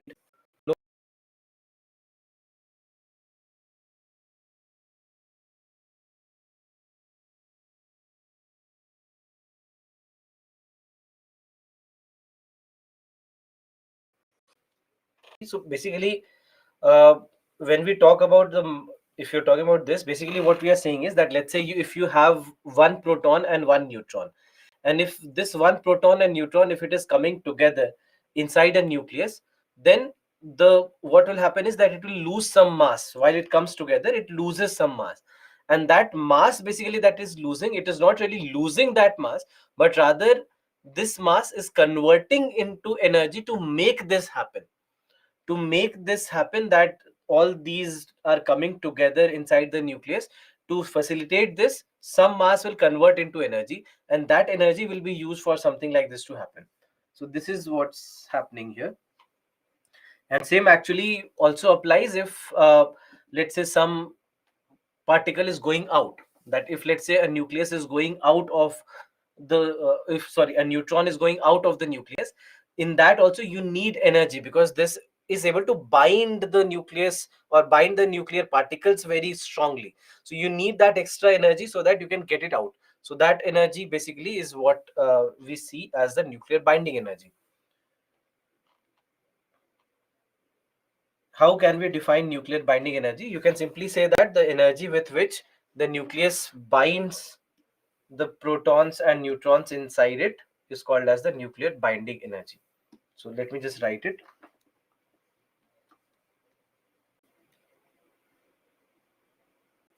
The nucleus binds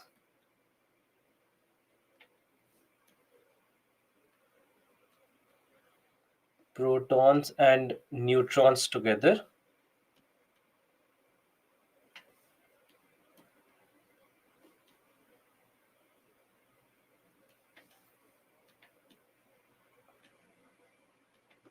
inside the nucleus is the nucleus binding energy.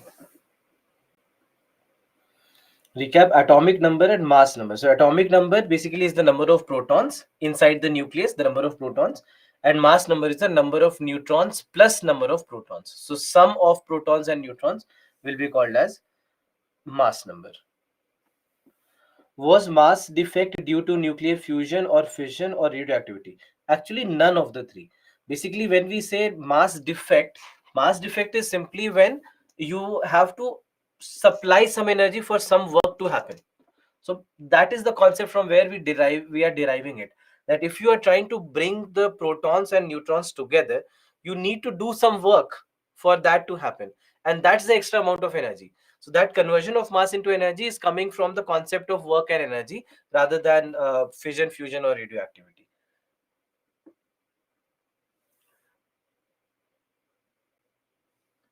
Work energy concept that I just described.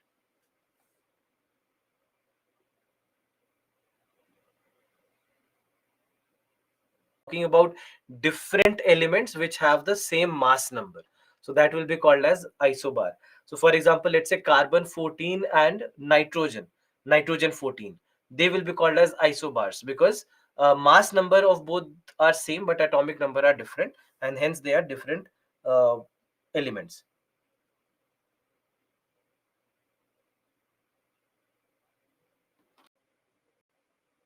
Energy losses, that's the energy. Bhagya, I'm not sure what your question is. Can you write your question, mention your question again? So nuclear binding energy is the strong nuclear force. Yes, you can say that strong nuclear force is corresponding to nuclear binding energy.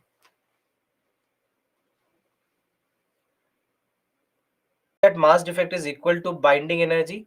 Not entirely, because binding energy basically is very strong energy, and mass defect becomes a part of it.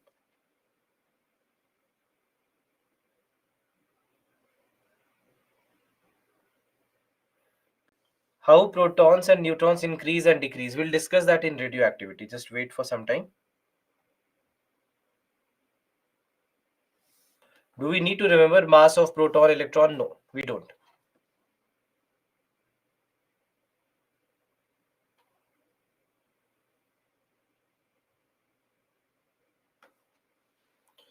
Does E is equal to mc squared means that E is loss of energy? No, it does not always mean that it is loss of energy. We are just saying that it is an equivalent amount of energy corresponding to certain mass.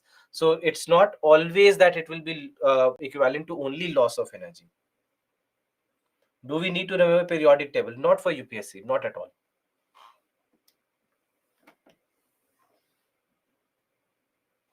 Incorrect.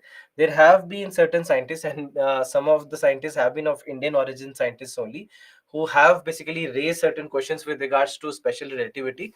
Uh, but that's way beyond what we are actually discussing here.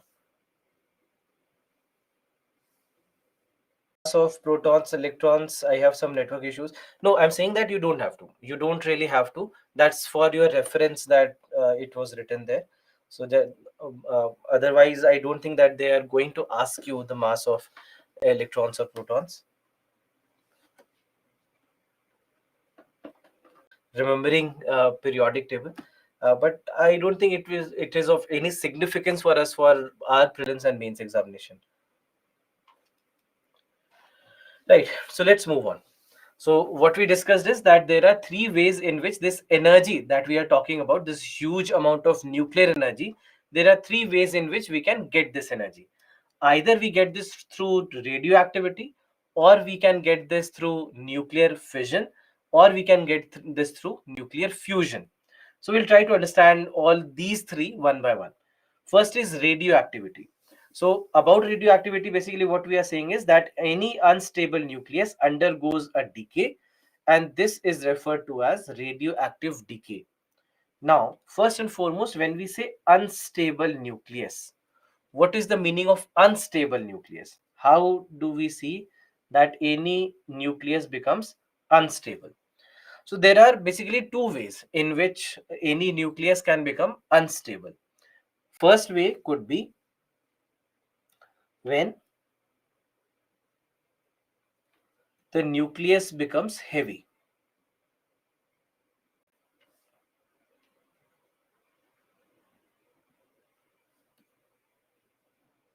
All right. Basically meaning when the number of protons is very high.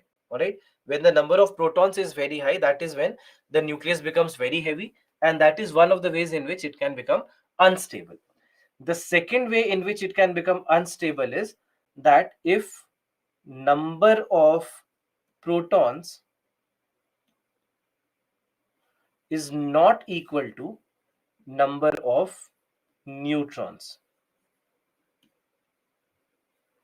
All right, this is the second way. And if we want, we can define a third way also, although not necessarily, but this is when the nucleus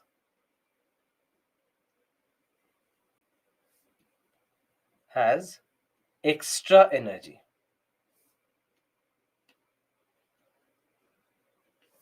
So in these three ways, we can say that this is when any nucleus can become unstable. So first is when the nucleus becomes very heavy. When the nucleus becomes very heavy. So when the nucleus becomes very heavy, this is where we see something called as alpha decay. All right. This is where we see something called as alpha decay. So this is what alpha decay is.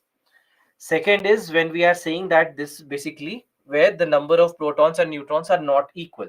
So when the protons and neutron numbers are not equal, this is what is also called as beta decay. This is called as beta decay. This is called as alpha decay. And the third one where you see that this basically happens, that when the nucleus has extra amount of energy, this is where we have something called as gamma decay. This is called as gamma decay. So in this manner, there are these three ways in which radioactivity can happen. So radioactivity is nothing but an unstable nucleus basically losing some energy or losing some particles. So that is called as radioactivity. So alpha, beta and gamma decay. So alpha decay happens when the nucleus becomes very heavy. Now understand the basics of what's happening here one by one. So first is alpha decay. So in case of alpha decay, what we are saying is that when the nucleus becomes very heavy, this is where alpha decay can happen. Now when it becomes heavy, obviously the number of protons is very high. If the number of protons is very high, it simply means that the repulsion, the force of repulsion between them is very strong now. And there comes a point when the force of repulsion can become so strong then that now this strong nuclear force is not strong enough to hold it anymore. All right. So that is where we see that some of the nuclear particles may come out of the nucleus. That is called as alpha decay. And it only happens, that's why it happens in heavy nucleus. Because at the one hand, we know that obviously the force of repulsion is increasing. The second factor here is also that the size of the nucleus does not increase in the same proportion as the number of protons and neutrons is increasing. It increases as a cube root of it. So the size of nucleus is basically proportional to the cube root of the number of protons or neutrons. So that's why, so basically means that if the number of these particles is 1, the size is 1. If the number of these particles, if it becomes 8, then only the size becomes 2. When the number of these particles becomes 27, then only the size becomes 3, and so on. So size is not increasing in that ratio, but the number of particles keep on increasing, and that increases the instability inside the nucleus. Just imagine a classroom. That here right now, let's say you are sitting in an online classroom, so it's different. But suppose that if you were in an offline classroom, which has a capacity of 100 students, right? So in that, let's say you are sitting and there are 80 students in the evening batch, then in that case, you can very easily sit in that capacity of 100. But suppose that then I say that I don't want to teach the same things twice. So I want the morning batch students also to come in and sit in the same class. And there are, let's say, 50 students in the morning class. So now there are 130 students who have to sit in this classroom of capacity just 100. So it might become difficult that you might have to somehow adjust to this new reality. And then suppose that I say that, oh, the evening sorry the weekend classes are too big. I also want the weekend batch students also to sit in the same evening class. And then let's say there are 50 more students who come and sit. So then there are 180 students in a capacity of just 100. So obviously this is not something that you are going to accept, and then you will be the ones to rebel, and you'll throw out all the students who do not belong to this batch. So this is precisely what is happening in alpha decay, that the number of particles keep on increasing, the size of the nucleus does not increase in the same ratio, and hence we see that some of the particles will keep coming out of this nucleus. This is what happens in alpha decay.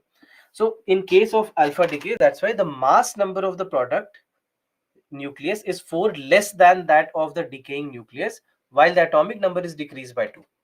So what basically is happening is, if you look at this picture, from 240 this decreased to 236, minus 4. From 94 it decreased to minus 2, decreased to 92, that is minus 2. So that's why it basically has decreased by 4 and 2. So 4 and 2 decreasing means what? How many protons have decreased and how many neutrons have decreased?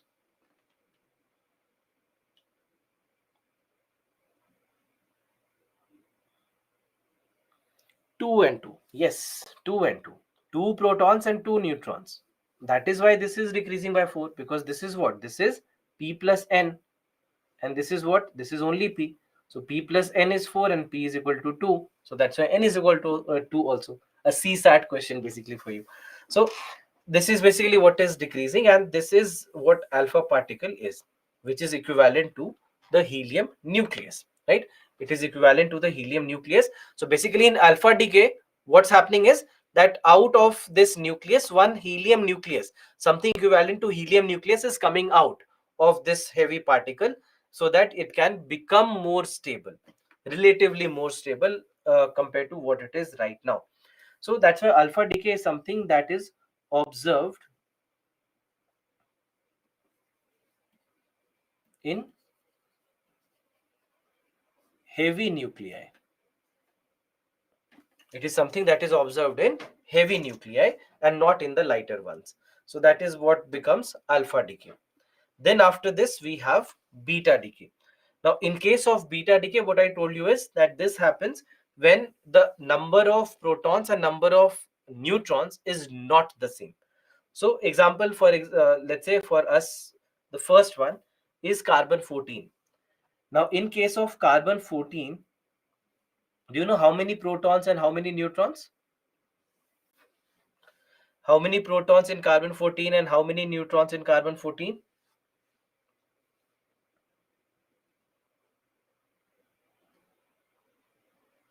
6 and 8. That's why it is becoming 14, right? It is 6 and 8. For stability, what do you need? For stability, how many protons and how many neutrons so that it becomes stable?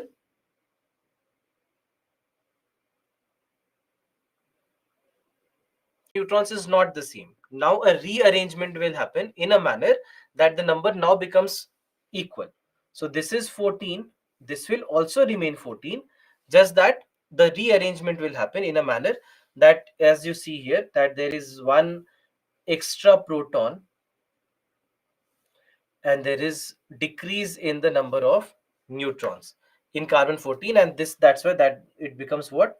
It becomes nitrogen 15, which has 7 protons and 7 neutrons. So so that's why now carbon basically changes to nitrogen. It changes to nitrogen. It will not remain carbon anymore. And this already is an unstable carbon because the number of protons and neutrons is not the same. So that's why it is unstable. So it will try to gain that stability. And to gain that stability, we see that there is one extra proton and one less neutron. Now, does this mean that there is a proton coming from somewhere outside? How are we getting this extra proton? There's something weird that happens inside this nucleus, and that's the conversion of a neutron into proton. So that's why the number of neutrons is decreasing by 1 and the number of protons is increasing by 1. So there is a rearrangement, a nuclear rearrangement that happens inside the nucleus, and that basically leads to this kind of change. So ultimately, you have to just know one thing, that beta decay happens when the number of protons is not equal to number of neutrons, and this can happen in both heavy and light elements.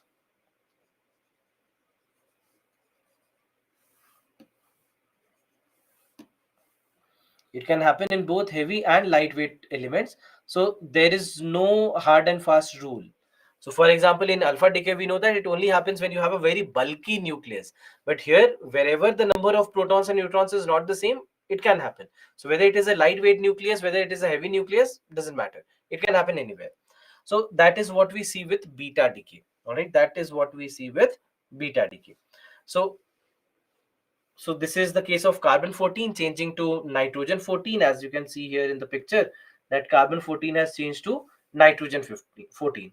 And there is another scenario where carbon 10 can change to boron 10, because in carbon 10, what again happens is number of protons will always remain the same, 6.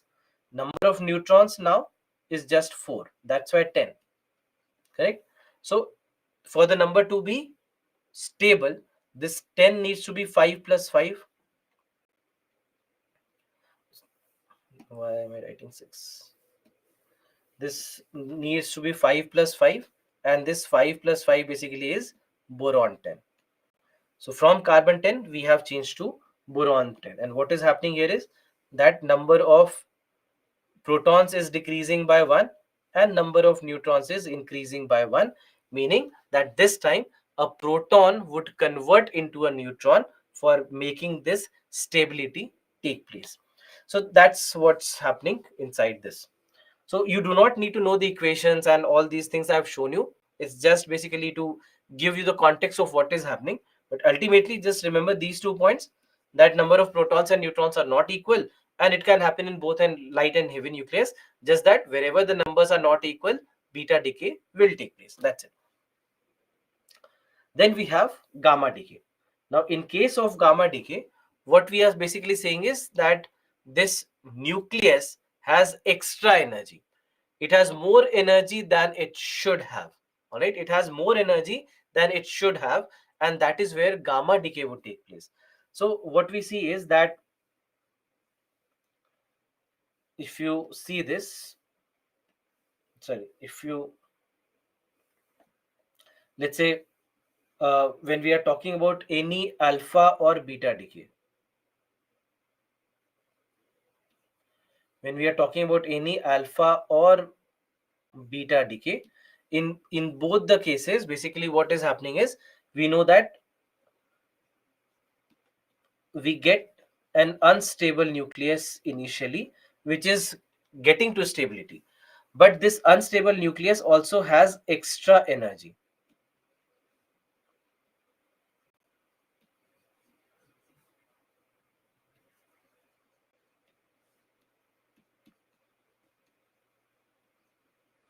It has extra energy after alpha or beta decay. That extra energy is lost by the nucleus.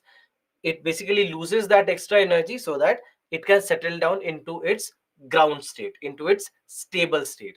So that extra energy basically is coming out as gamma rays or gamma radiation or gamma particles, and that's why it is called as gamma decay. So when a nucleus is in an excited state, spontaneously decays into ground state, a photon is emitted. Photon basically are energy particles,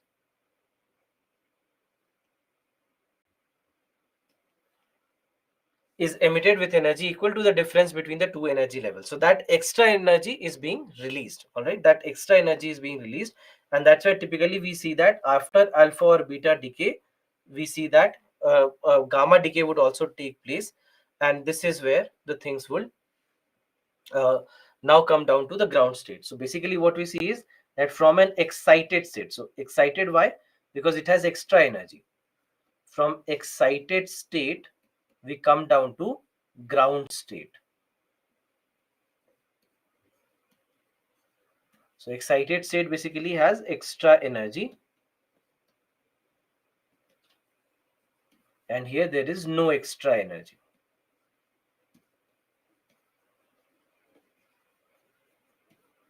So this is something called as gamma decay. So overall, when it comes to alpha, beta, and gamma radiations, we see that alpha radiations have the least amount of energy. They have the least amount of energy. So that's why even if we have a thin sheet of paper, it will be able to stop the alpha radiations. Beta radiations have higher energy. So that's why we need a thin sheet of metal like aluminium so that we can stop beta. And in case of gamma radiation, we see that gamma radiation basically has extra energy, has very high energy. Same goes for X-rays as well. So we need a thick sheet of lead to stop gamma radiation or even X-rays for that matter. And neutrons, compared to all of them, has even higher energy, and that's why you need a sheet of concrete or steel to stop it. So that's why it's not that easy that we'll be able to stop that radiation.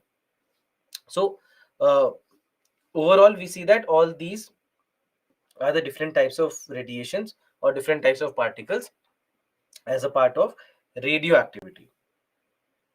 So just remember the summary of it, the first slide that we had discussed, that when you have very heavy nucleus, this is where alpha decay will happen. What is alpha decay? Just that helium nucleus is coming out of the particle, is coming out of the out of the nucleus. Then after that we have beta decay. In beta decay, when the number of protons and neutrons are not equal, this is where beta decay happens. And it can happen in any element where number of protons and neutrons is not equal. The third one is gamma decay, where all the extra energy that a nucleus has after alpha or beta decay, that extra energy will be lost.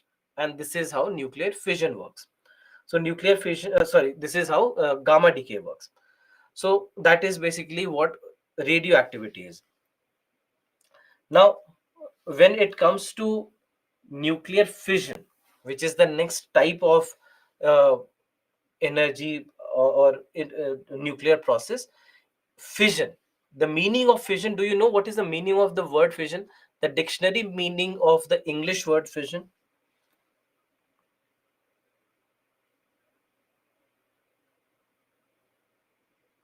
Yeah, to break, to split, correct. To fission in a manner means to break. So which is precisely what happens here, that the nucleus basically breaks into two parts. Until now, what we knew is that there are some particles coming out. It is just losing a couple of particles or losing some energy, etc. That's it. But here, what we are saying is that this nucleus is basically breaking into two parts. All right, it is breaking into two parts. So that's why it is called as nuclear fission. That when you have any nucleus that breaks into two or more nuclear particles or two or more nuclei, then in that case it is called as nuclear fission. This is called as nuclear fission. So if you look at this particular figure, this is basically what happens with nuclear fission, that in case of nuclear fission we have this uranium 235. Now what you see is, if you see what's happening here, is that we have uranium 235 in which one extra neutron is being bombarded. This extra neutron goes and sticks to the surface of uranium 235, and then it becomes uranium 236, which is unstable. And now this breaks into two parts. Because it was unstable, it just breaks into two parts, and while releasing a lot of energy. So this is basically what is being shown here. Now, when it comes to nuclear fission, fission means, as I told you, fission means to break, and that's why it is breaking. So what we are doing is that we are taking uranium 235. Now this uranium 235 is pretty stable. Right? This is very stable nucleus. It does undergo radioactivity, but it will not break. Okay? It will not break. It will just keep undergoing radioactivity. But when there is an extra neutron bombarded towards it, this neutron goes and sticks to the surface of uranium 235, making it uranium 236. That's why uranium 236, because mass number is increasing. Why is the mass number increasing? Because now you have an extra neutron. That's why the mass number is increasing. And that is why the atomic number is not increasing, because number of protons is remaining the same, but number of neutrons is increasing. That's why 235 becomes 236. And this 236 is very highly unstable, and it breaks into two parts. All right, so breaks into two parts, barium and krypton. So you have krypton here and you have barium. So it breaks into two parts. Now, what we basically see is that in this particular scenario, enormous amount of energy is produced, a huge amount of energy. This energy basically comes from the kinetic energy of the moving particles.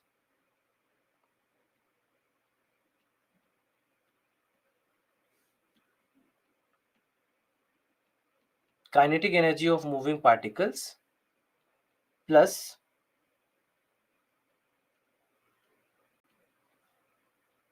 gamma radiations or gamma particles, let's say.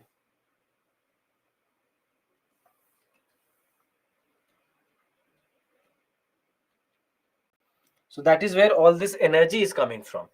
And apart from that, there are three extra neutrons. As you can see here, there are three extra neutrons which are still left. There are three extra neutrons. So these three extra neutrons will go on and keep on bombarding more particles. So this is not going to stop here. So until now, so basically, and how these three extra neutrons, just do the simple mathematics. What you see is that you have 236 here. On this side, you have 236. This 236 is dividing into 92 and 141. So how much is 92 plus 141? It is 233. So that's why you are left with three more neutrons, right? You're left with three more neutrons, and these are the three neutrons that we have right here. All right, these are the three neutrons that we have right here. So now these three neutrons will go on and bombard more of these neutrons. Sorry, more of these uh, uranium. So from here, basically three more will be produced. From here, three more will be produced. From here, three more will be produced. From here, again, three more will be produced like this.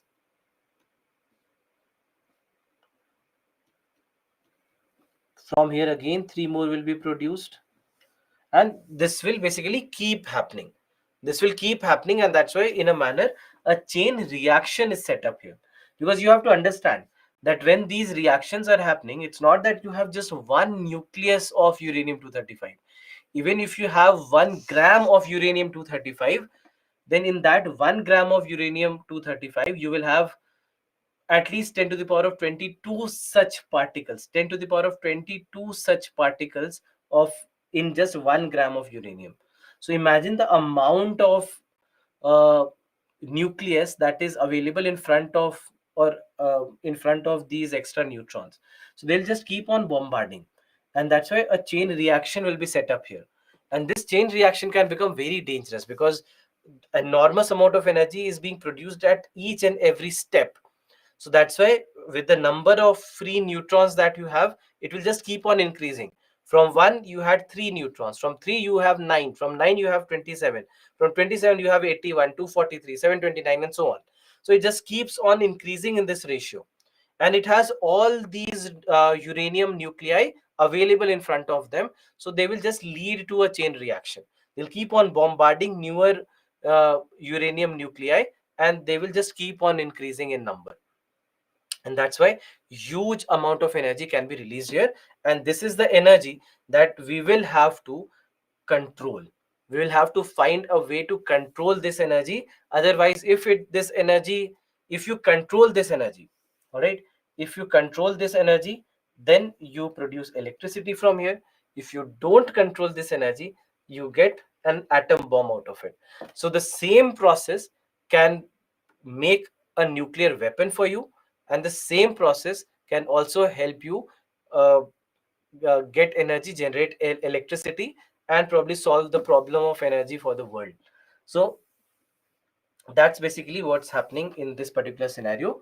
So what we know is that this is something that we see that a chain reaction is set up. All right, so I'll just write here,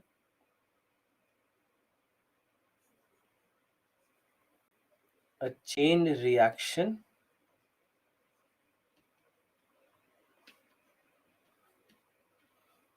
is set up due to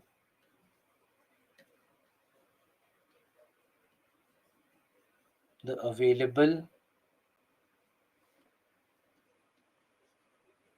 extra neutrons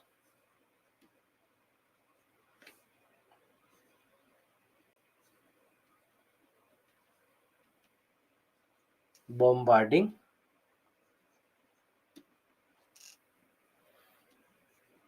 the uranium 235 nuclei. All right, so a chain reaction is set up because of that. It's important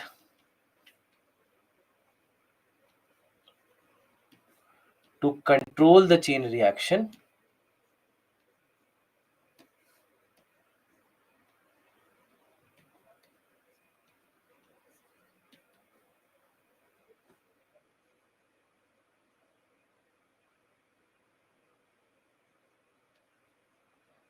for energy generation.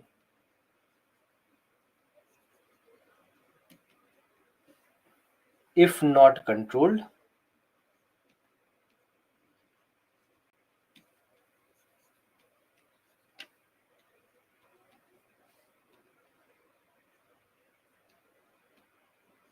it could lead to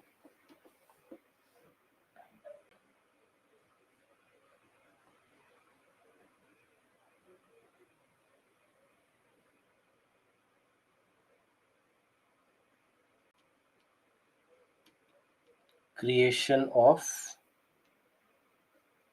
an atom bomb. So that is why we see that this has happened, and all these things happen within seconds. It's not that it's taking some time. It will all happen within seconds, and within seconds it can just destroy a place if at all the reaction is not controlled.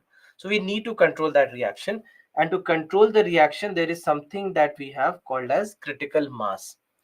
All right, there's something called as critical mass. Now this critical mass basically is that mass of any material.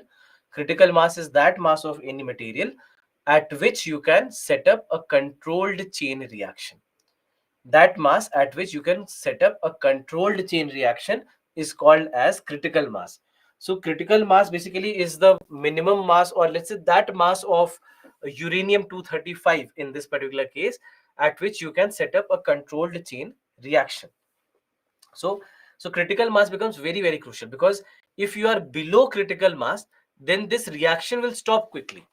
If you are below this critical mass, the reaction stops quickly. And if you are above this critical mass, the reaction can go uncontrolled very quickly. The reaction can go uncontrolled very quickly if you are above critical mass. And if you are below critical mass, the reaction can stop quickly. There is a factor. I mean, it's not related to your exam at all.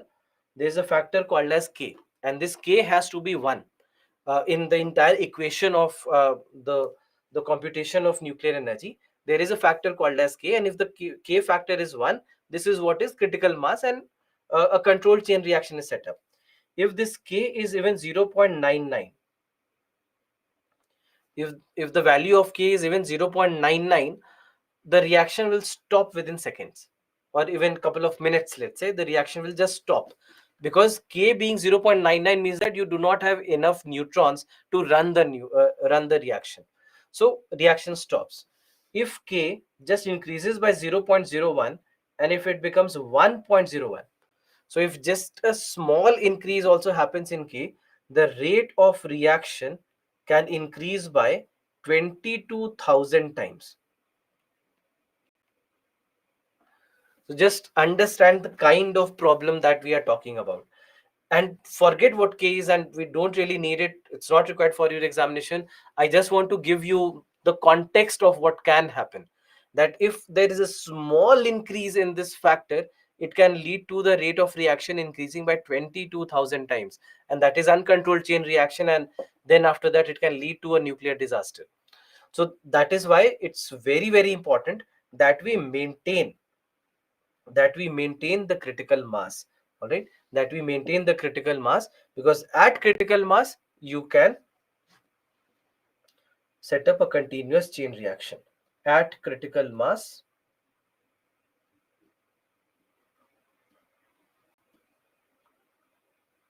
at critical mass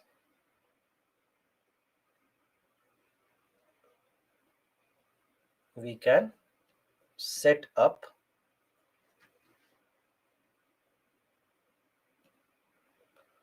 controlled chain reaction, a continuously controlled or continuous controlled chain reaction. All right, so that's why critical mass becomes very crucial. So that's mass of the fissile material, or that mass of uranium 235, at which we can set up a continuously controlled chain reaction. So let me just write this instead.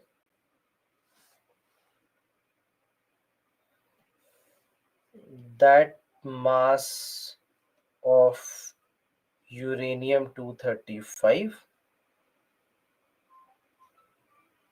at which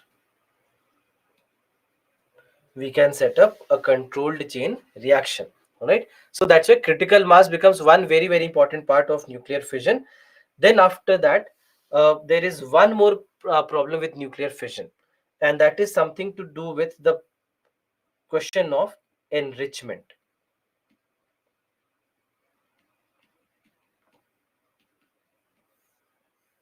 Now, enrichment is a term that is very often in the news also. That enrichment of uranium is happening in Iran. It was in the news. US was claiming that Iran has achieved 90% enrichment or 85% enrichment. All these kind of things were in the news last year. So, what is enrichment? We need to understand here. Now, there is one problem that we see. When we mine uranium, the natural uranium that is mined, it has two isotopes of uranium, uranium 235 and uranium 238. And we discussed about uranium 235, that uranium 235 is used in the chain reaction. Uranium 238 is not usable. I mean, it will keep going and it will keep undergoing radioactivity, but nuclear fission does not happen in uranium 238. Or for that matter, uranium 235 is the only natural element that is capable of undergoing nuclear fission. Apart from uranium 235, there is nothing natural that can undergo nuclear fission. Uranium 238 cannot. It will undergo radioactivity. It will never undergo nuclear fission. Now the problem is that if we have 100% of this natural uranium, in this only 0.7% will be uranium 235, and rest 99.3% is uranium 238. So now understand the problem, that out of this natural uranium, if you have 100 grams of natural uranium that you have mined, in that only 0.7% is uranium 235, and rest 99.3% is uranium 238, which is not of use for us. So then this is where we use a process called as enrichment. Now this, with this process of enrichment, what we basically do is we try to increase the proportion of uranium 235, the ratio of uranium 235, we try to increase it from, let's say, 0.7% to up to 3 to 5%. So that process is called as enrichment. So enrichment basically is when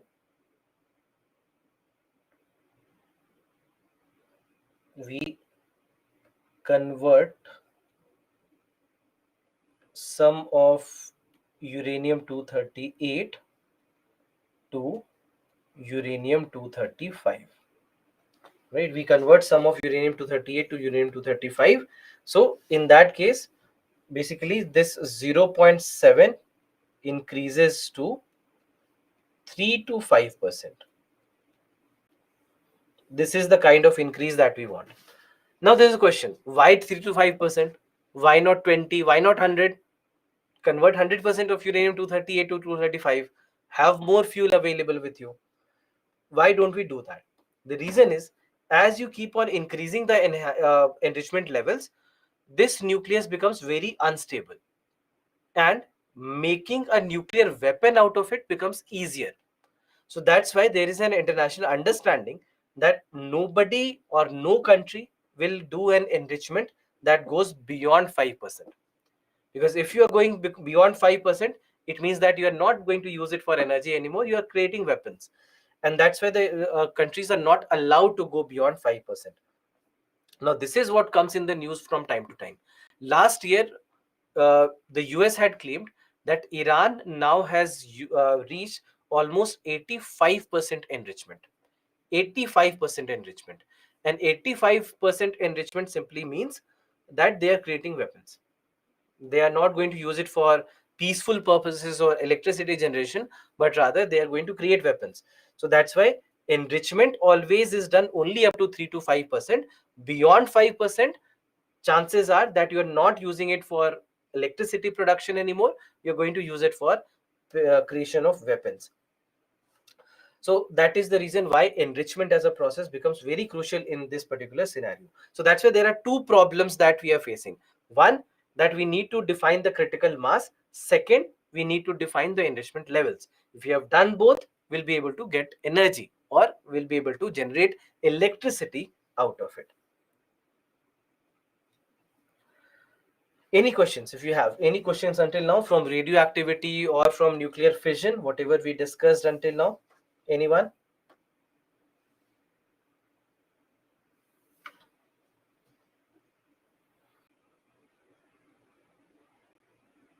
How neutron has high energy? See, it's just an intrinsic property of the neutron that it has a lot of energy, and it's because of the internal weak forces, the weak force particles that we have inside, that basically creates that energy.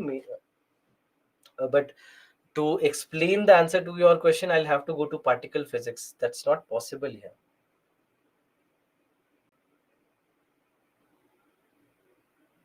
How much time it takes for the reactions to end? It depends on how many particles are there in the reaction, the participating reaction.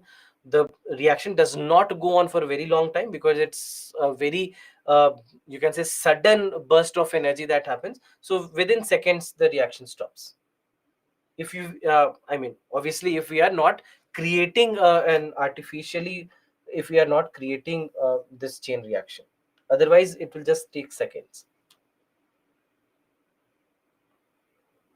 What is the process of enrichment? So enrichment is nothing but when we are converting some of uranium 238 to uranium 235. So we are increasing the percentage of uranium 235 in the mixture of 235 to 238.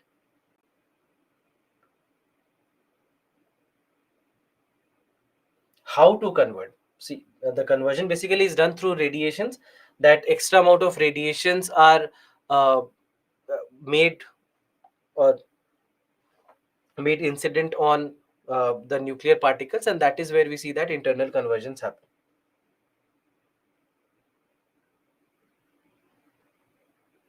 Energy to cross this entire concrete particles. uh, that's why it takes time.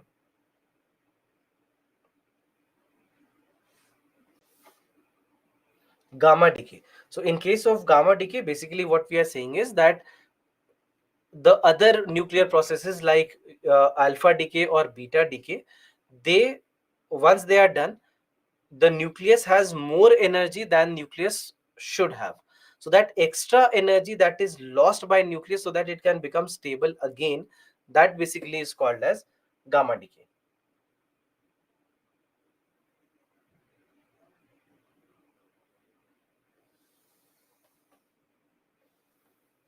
3 to 5% is not understood. Basically what we are saying is that we have only 0.7% of uranium 235. That basically will be increased to 3 to 5% of uranium 235 in the mixture, because you need uranium 235 for electricity generation.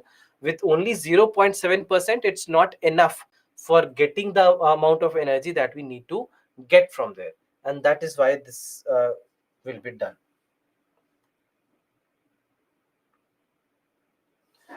Kindly explain how uranium 235 is stable and uranium 236 is unstable. See, these are relative terms saying that these are stable and unstable. Just that uh, there is no room for that extra neutron in the structure, in the chemical structure of, or rather the nuclear structure of uranium 235. And that's why when the extra neutron comes into the picture, it completely rearranges the nuclear structure, and that becomes very unstable. With more enrichment, does the nucleus become unstable? Precisely, yes, it does.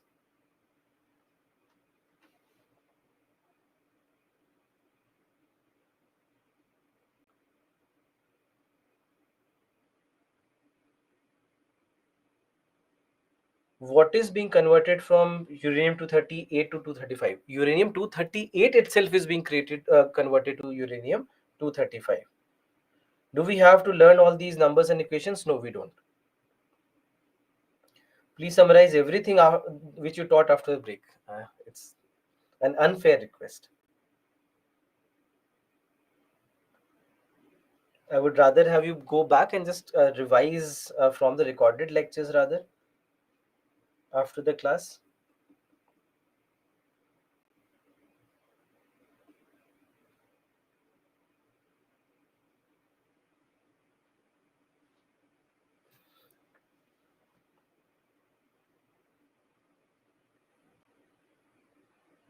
Are X-rays radioactive? No. X-rays are not, we can't say that they are radioactive. They basically have their origin in the electrons and not inside the nucleus. How thorium is used, thorium will come to it. Just wait for some time. How a neutron is bombarded in uranium 235 in a bomb, like will it explode when it touches the ground? It's not about touching the ground, it's about the nuclear reaction that we have created, and these will basically be triggered. All right, will be triggering it by the bombardment of an extra neutron, and that basically, that trigger will basically lead to the nuclear explosion.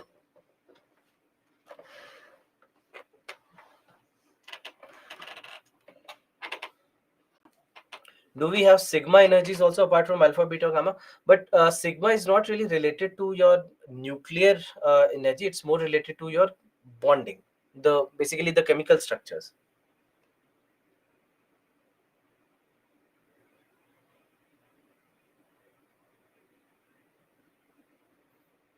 Where beta and gamma decays are stored. I mean, we don't store it. Why would we store it?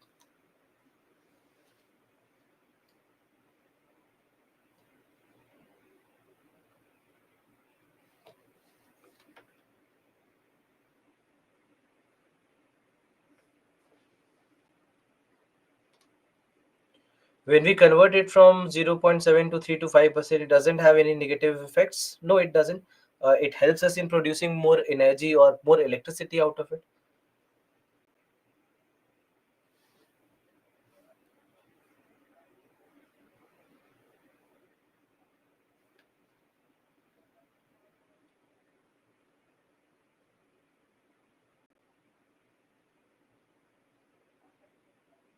What is the problem if you enrich above 5%?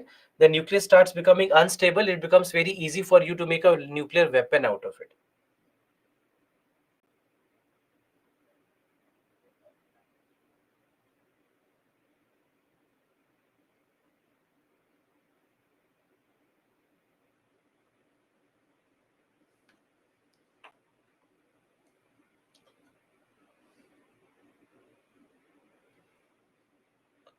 Can you please end the class at 8:15 today? Wouldn't be possible. We'll really have to go a bit beyond that, but almost will be done by 8:20, 25, and then it will be about questions. If you, for some reason, are going to miss it, please go through the recorded lectures of the last 15 minutes whenever you get time.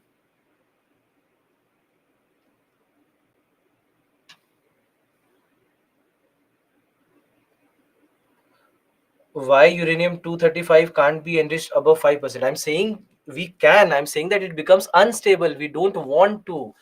The countries are prohibited from doing that.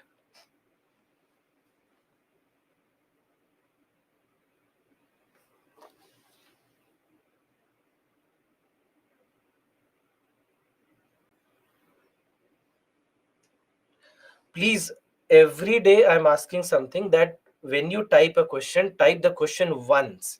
Type the question once. Please do that. And Mainam, you are somebody who does that every day, and I'm taking your reference only every day, that you type the same question. I see your question 1, 2, 3, 4, 5, 6, 7, 8, 9 times on just this side panel.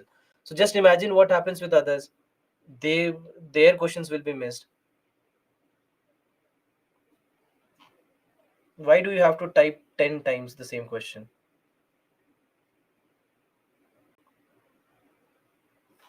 And I have already answered your question.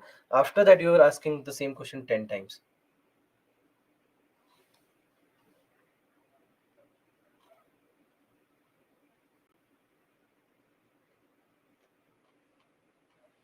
Harmful effects of decayed nuclear weapons. We'll discuss this towards the later half of our discussion.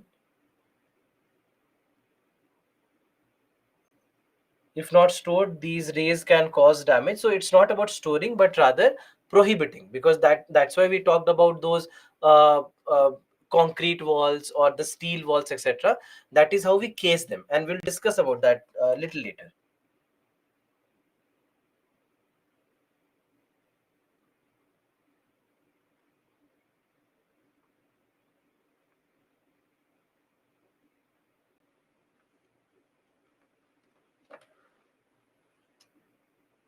Why fission does not break into three parts? It can. There are possibilities that it can, but generally speaking, see, every uh, many of things that happen, they are interesting in their properties. It's not that there is a particular reason for that. We just see that there are rearrangements that happen, and these rearrangements lead to this kind of a scenario.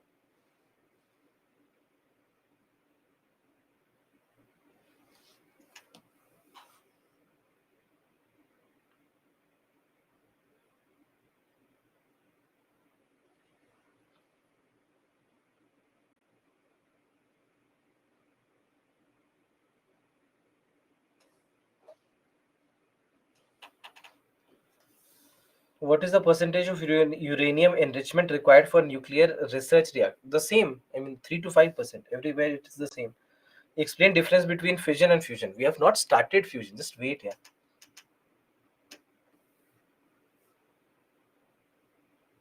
In alpha decay, why protons are only 6, not 5 or 7? We never said that. I said that protons are only 2 because it's helium.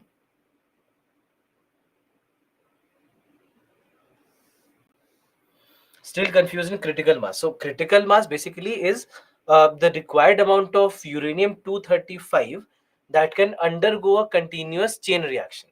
So for example, let's say we need 10 kg of uranium 235 to run a reactor. So that 10 kg of uranium will be called as critical mass. If we need 15 kg to run a reactor, 15 kg will be called as critical mass.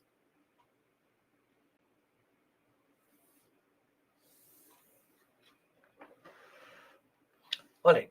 So let's move to the next topic, and our next topic is nuclear fusion. Now, in case of nuclear fusion, fusion means to join, right? Fusion means to join. And that is why what's happening here is that there are two particles that are joining together or fusing together, and this is called as nuclear fusion, right? This is basically what we say is nuclear fusion. So nuclear fusion is when these two particles join together, and nuclear fission is when particles break. Now, when particles break, they release a lot of energy. Even when particles join, even then they release a lot of energy. There is a reason for that. I'm not going into the details. It's very technical for you to know. But nuclear fusion also will lead to release of energy. And release of energy in case of nuclear fusion is much more as compared to nuclear fission. In case of nuclear fission, the amount of energy that we release is less, and in nuclear fusion, it's way more. And this nuclear fusion precisely is also the source of energy of the sun.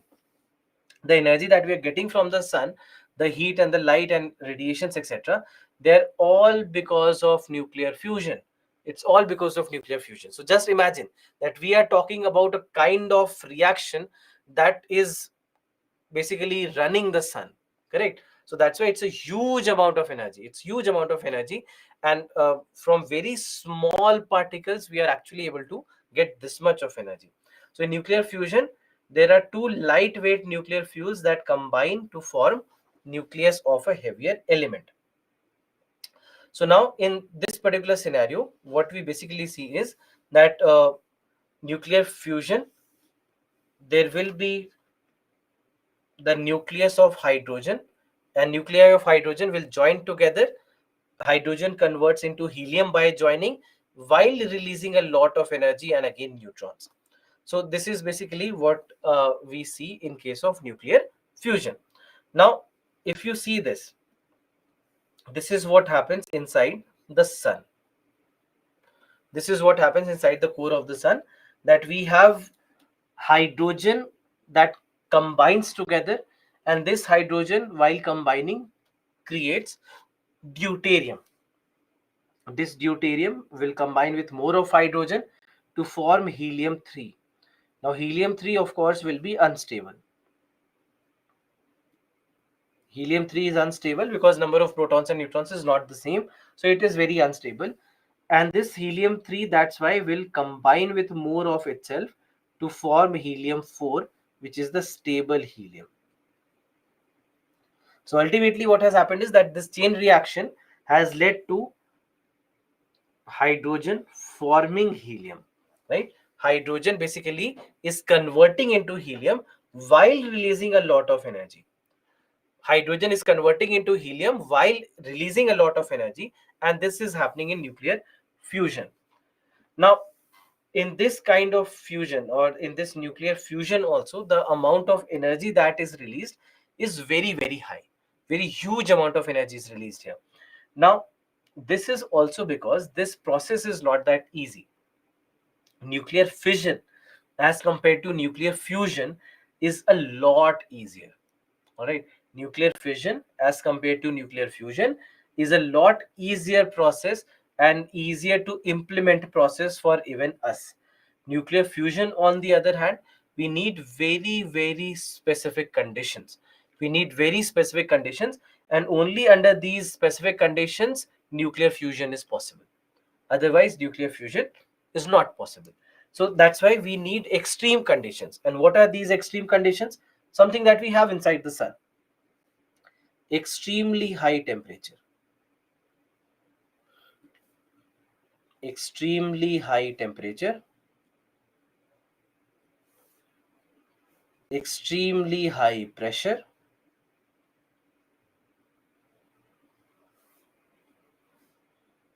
very strong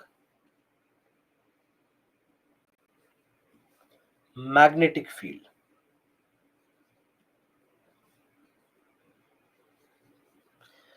Extremely high temperature, extremely high pressure, very strong magnetic field. Under these conditions we see that nuclear fusion even becomes possible. Otherwise, if you don't have these conditions, nuclear fusion is not possible. So that's why getting this is very, very difficult. But at the same time, if we can, then the amount of energy that we can produce is huge. Now for nuclear fusion, that's why ultimately what we need is that it is necessary for us to bring two nuclei so close that the nuclear forces between them become active, and then it will make them stick together. And that's why we need these extreme conditions to make them stick together. Otherwise they are stable enough, they're not unstable. You cannot say that hydrogen is unstable, right? In case of uranium 235, we were saying that uranium 235 is anyway radioactive. Uranium 236 becomes very highly unstable and it breaks. But in case of hydrogen, hydrogen is not unstable, hydrogen is fairly stable. So then also it goes under it can undergo nuclear fusion. But for that you need these specific conditions under which it can stick together. And only if it can stick together and form helium, that is where it releases a lot of energy, and this becomes nuclear fusion. Now, for this nuclear fusion to occur, there are two approaches that we use. There are two ways in which we try to make this work. And these two ways are called as confinement approaches. One called as magnetic confinement, another one called as inertial confinement. So magnetic confinement is where we use very strong magnetic fields for activating nuclear fusion. For making nuclear fusion happen, we use very strong magnetic fields. That is called as magnetic confinement. And on the other hand, we have inertial confinement, where we use very powerful lasers. We use very powerful lasers, and through lasers we provide that energy so that we can bring these particles together. We can bring these particles close so that nuclear forces between them can be activated. So this is basically what we try to do uh, in case of inertial confinement. So magnetic confinement is something that is being also tried in ITER, International Thermonuclear Experimental Reactor. This is something that is using magnetic confinement.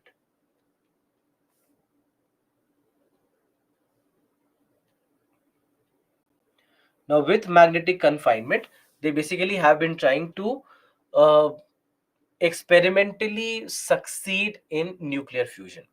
Now, experimentally, have they succeeded? The answer is yes. But they still haven't been able to reach a level where commercial production of nuclear fusion can be made possible. And this is where the complexities start to increase, where we want that we can actually make the use of magnetic confinement to make commercial use of nuclear fusion. Nuclear fusion has been made possible. Experimentally, we have succeeded, but we haven't succeeded in a manner that electricity supply can happen through nuclear fusion. We haven't been able to do that. So in ITER, they are using something, again, something that will be in news a lot of times, called as tokamak. Tokamak. Now, what is tokamak? Tokamak basically is a toroidal shaped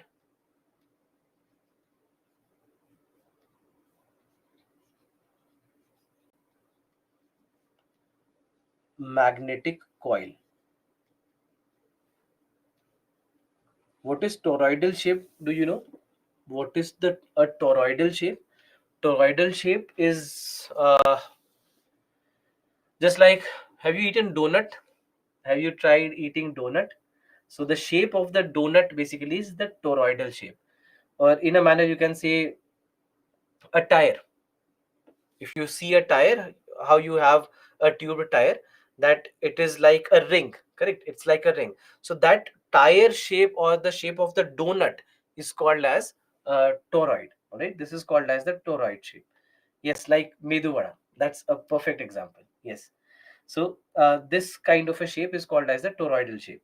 So that kind of a shape, in that shape we have magnetic field, and that magnetic field tries to confine the charged particles or nuclear particles inside it.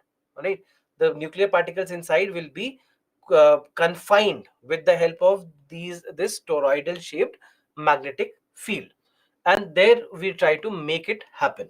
So that is called as the toroidal shape. So toroidal shape. So the name is tokamak. The tokamak comes from a Russian word, so that's why it's not even something that I would be able to pronounce. So from that this tokamak, it basically is a toroidal shaped magnetic field under which we try to confine the plasma or confine the nuclear particles so that nuclear fusion can be made possible. And have we been able to make it possible? Yes, experimentally, yes, but not at a scale that can be usable in our daily lives. So that is where they have been trying for a very long time now. And then after that, we have the inertial confinement, where we are using powerful lasers or ion beams. The lasers will be used so that they can help them bring these particles together. Now, in this particular scenario, there is something like this which has been in the news in the last 1 year. Why fusion could become a clean energy breakthrough, something that had happened and news of last year, December, as you can see, December 2022, and then August 7th this year again, where for the second time they were able to get a breakthrough in nuclear fusion. And do you know what this breakthrough was? This breakthrough, if I tell you about the breakthrough, you'll think that why is it even being called as a breakthrough? For the first time, for the first time, the scientists have been able to generate more energy than they consume in the operations of nuclear fusion. Until now, the scenario has been that if they are using 1000 joules of energy, they are able to generate 500 joules of energy out of it. That is why we are saying that it's not commercially viable yet, because you need more energy than you are consuming, right? You need to generate more electricity than the electricity that you are consuming in the operations of making this nuclear fusion work. So until now, with magnetic confinement, we haven't been able to do that.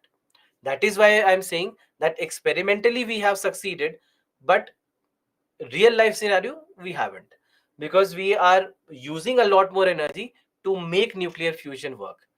Now, for the first time last year, the Lawrence Livermore National Lab in the US, they were able to produce more energy from fusion than the laser energy that was used to drive it, right? So that's why for the first time they were able to get or generate more energy than the energy that they are consuming in the operation. And it's not that it was a huge amount of energy, it was enough energy to just boil a few kettles of water. That's it. So that much amount of extra energy that they were able to produce. And this is the breakthrough that we are talking about, that for the first time at least we could generate more energy than we are consuming, so at least we are heading in the positive direction. And that's why scientists are saying that this is a big breakthrough. And very soon they are saying that nuclear energy might become a possibility, and that in the next 20 years nuclear fusion would become a possibility. And this is also, I mean, now this has become a meme material, unfortunately. So that we are saying that this energy or nuclear fusion energy is 20 years away, because scientists have been saying that nuclear fusion is 20 years away for the last 50 odd years. So for the last 50 odd years, it has not changed. Still 20 years. So again, when the breakthrough happened, they still again said that 20 years. Just wait for 20 more years. So that's why in the 1980s, it was 20 years away. And in 2023, still 20 years away. But you have to understand that it's not that easy. I mean, making jokes on it is easy for me sitting here. But if I was a part of the experiment, I probably will not be joking about it. So but it's a big breakthrough. Why? Because for the first time at least we could generate extra energy, and that means that we are moving in the positive direction, and probably in the coming days we'll be able to get better at using nuclear fusion.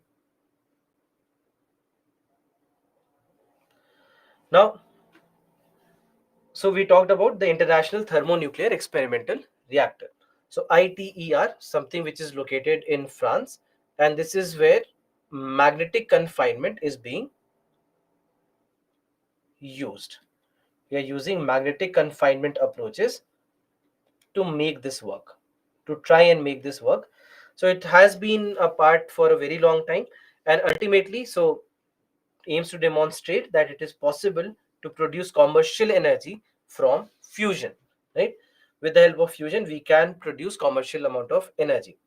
Now, when it comes to ITER, we see that this is something uh, where first it started with the former Soviet Union, okay, USA, European Union, and Japan.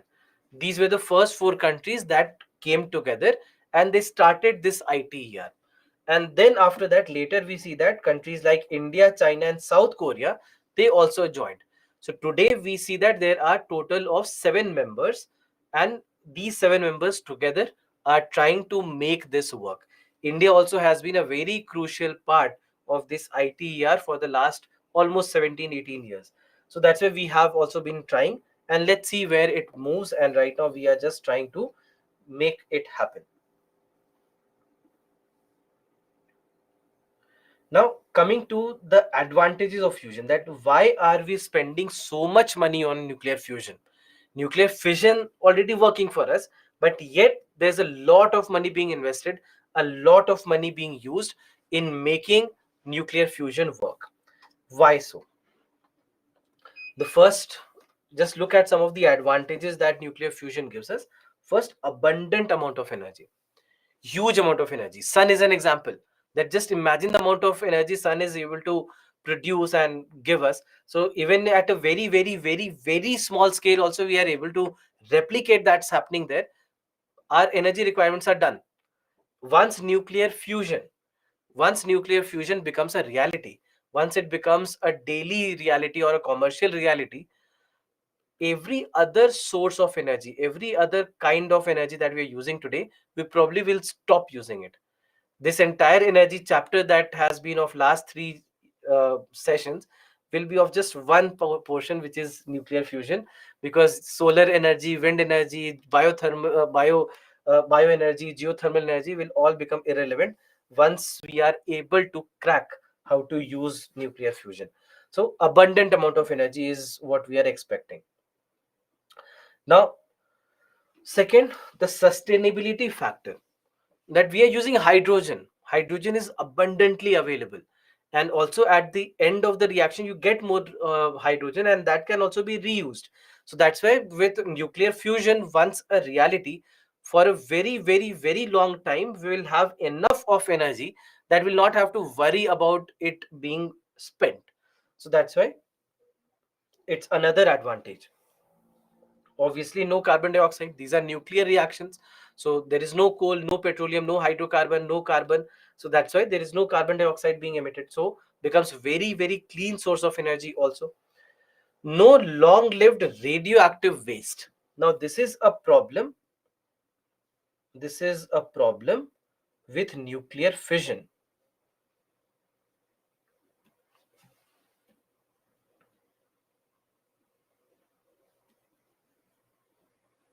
This is a problem with nuclear fission.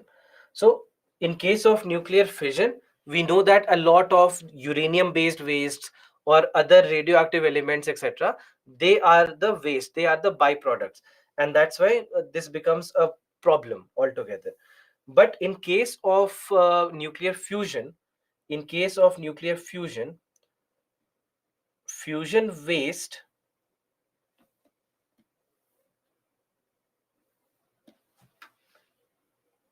fusion waste is tritium water.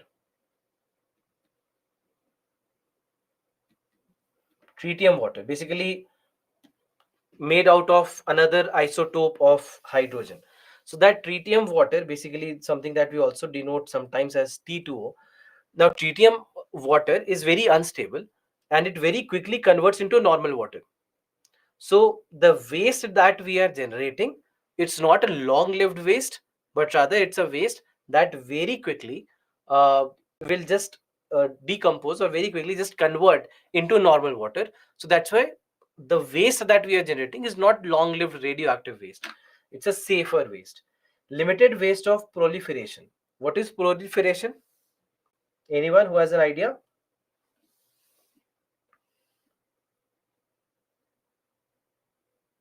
The spread, correct? Weaponizing, yes. Spreading of the arms, correct. So basically proliferation, in a manner you can say that we are talking about weaponization, correct. We are talking about weaponization. So the chances that we could weaponize nuclear fusion is less. Remember, we are saying limited, I'm not saying no risk, I'm saying limited risk. So compared to that, weaponizing nuclear fission is easier. We get plutonium as a byproduct. Plutonium can be used to make atom bombs. So that's easier. In this case, what we are producing does not facilitate making hydrogen bomb so easily. Making hydrogen bomb is a completely different process. You cannot reuse this process. But in case of making an atom bomb, it's easier to just use the same electricity generation process. From the byproducts that we are getting from there, we can actually use it for making atom bomb. So that's the difference, and that's why the risk of proliferation here is limited. Then no risk of meltdown. Another problem with nuclear fusion, sorry, nuclear fission. This is another problem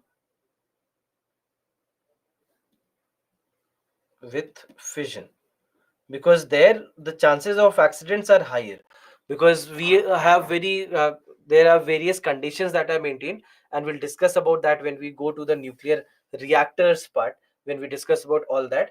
So you'll understand that there are a lot of things that's happening there, and that leads to the chances of meltdown, the chances of accidents. But all those scenario uh, will not happen with nuclear fusion. So that's why nuclear fusion gives us another advantage in this scenario. And the cost, once we make it a reality, once we are able to commercialize it, we are able to crack it, after that, because we are using hydrogen and from very small amount of hydrogen a lot of energy is being produced, we'll not have to think about the cost factor. The cost will be drastically small, smaller as compared to, lesser as compared to the other sources of energy that we might potentially use. So that's why nuclear fusion gives us a lot of advantages. There are a lot of different advantages that it might be able to give. Look at this question. This was asked in your 2016 paper. It's a simple question. India is an importer too. Not what we have been studying. Look at the first statement. It is talking about can use thorium in place of uranium. We have not read about thorium. Uranium we know is related to fission. So how can the answer be A? It can't be. It can attain global role in satellite navigation. I want to understand why would you mark this answer? How is it anywhere related to what we are discussing? It can drastically improve the efficiency of fission reactors. Look at this. It is talking about fission. It is not talking about fusion. So this is wrong. It can build fusion reactors for power generation. That's it. There's only one option out of the four where you even have the required keyword. The other options does not even have the keyword required. So that's why the correct answer is D. This was an easy question.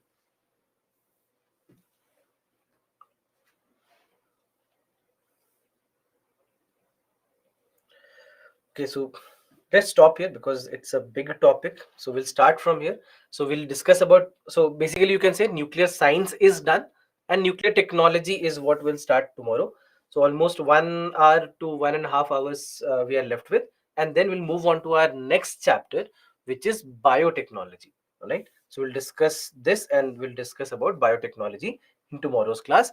Meanwhile, if you have any question with regards to whatever we discussed in the last half an hour or so, please let me know, and then we shall end the class for today.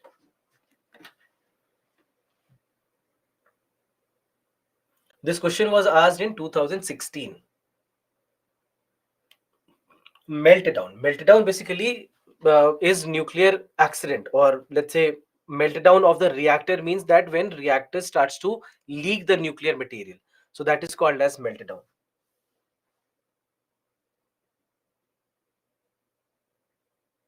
What is the point of cost? So cost, basically what I was saying is that once we are able to start using hydrogen for nuclear fusion, the cost will drastically drop down, because with very small amount of hydrogen a lot of electricity could be generated.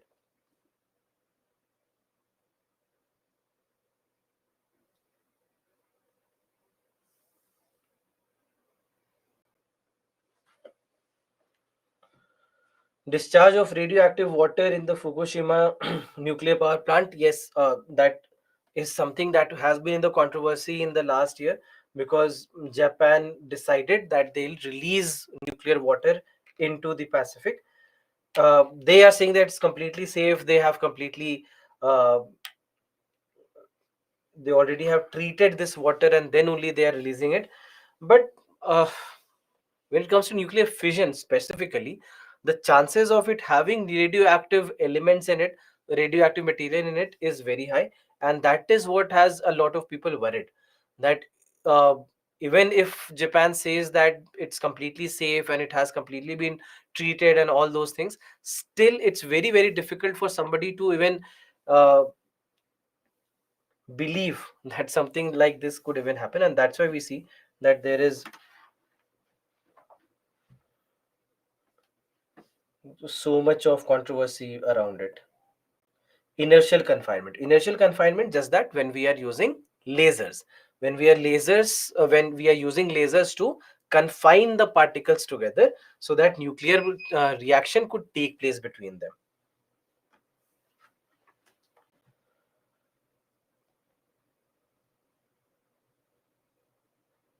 Once briefly explain what is nuclear fission and fusion. Simple. Fission means to break. So when a big particle breaks into two parts, it is nuclear fission. So that is what is happening with uranium 235. That uranium 235 bombarded with a neutron becomes uranium 236. Uranium 236 is very bulky and very unstable, breaks into two parts. That is nuclear fission while releasing a lot of energy. Nuclear fusion means to join, right? So that's why this is where two nuclei of hydrogen will join together, and while joining they release a lot of energy. This is called as nuclear fusion. Why hydrogen bomb is more powerful than atomic bomb? Because hydrogen in general packs a lot of power compared to anything else, and that's why you'll see that everywhere, even in energy production, we want hydrogen. We want hydrogen everywhere, whether to run vehicles or do anything. And that's why when nuclear fusion is used, it will have a lot more power as compared to uranium. Leaderboard. Okay, leaderboard. This is the leaderboard for today.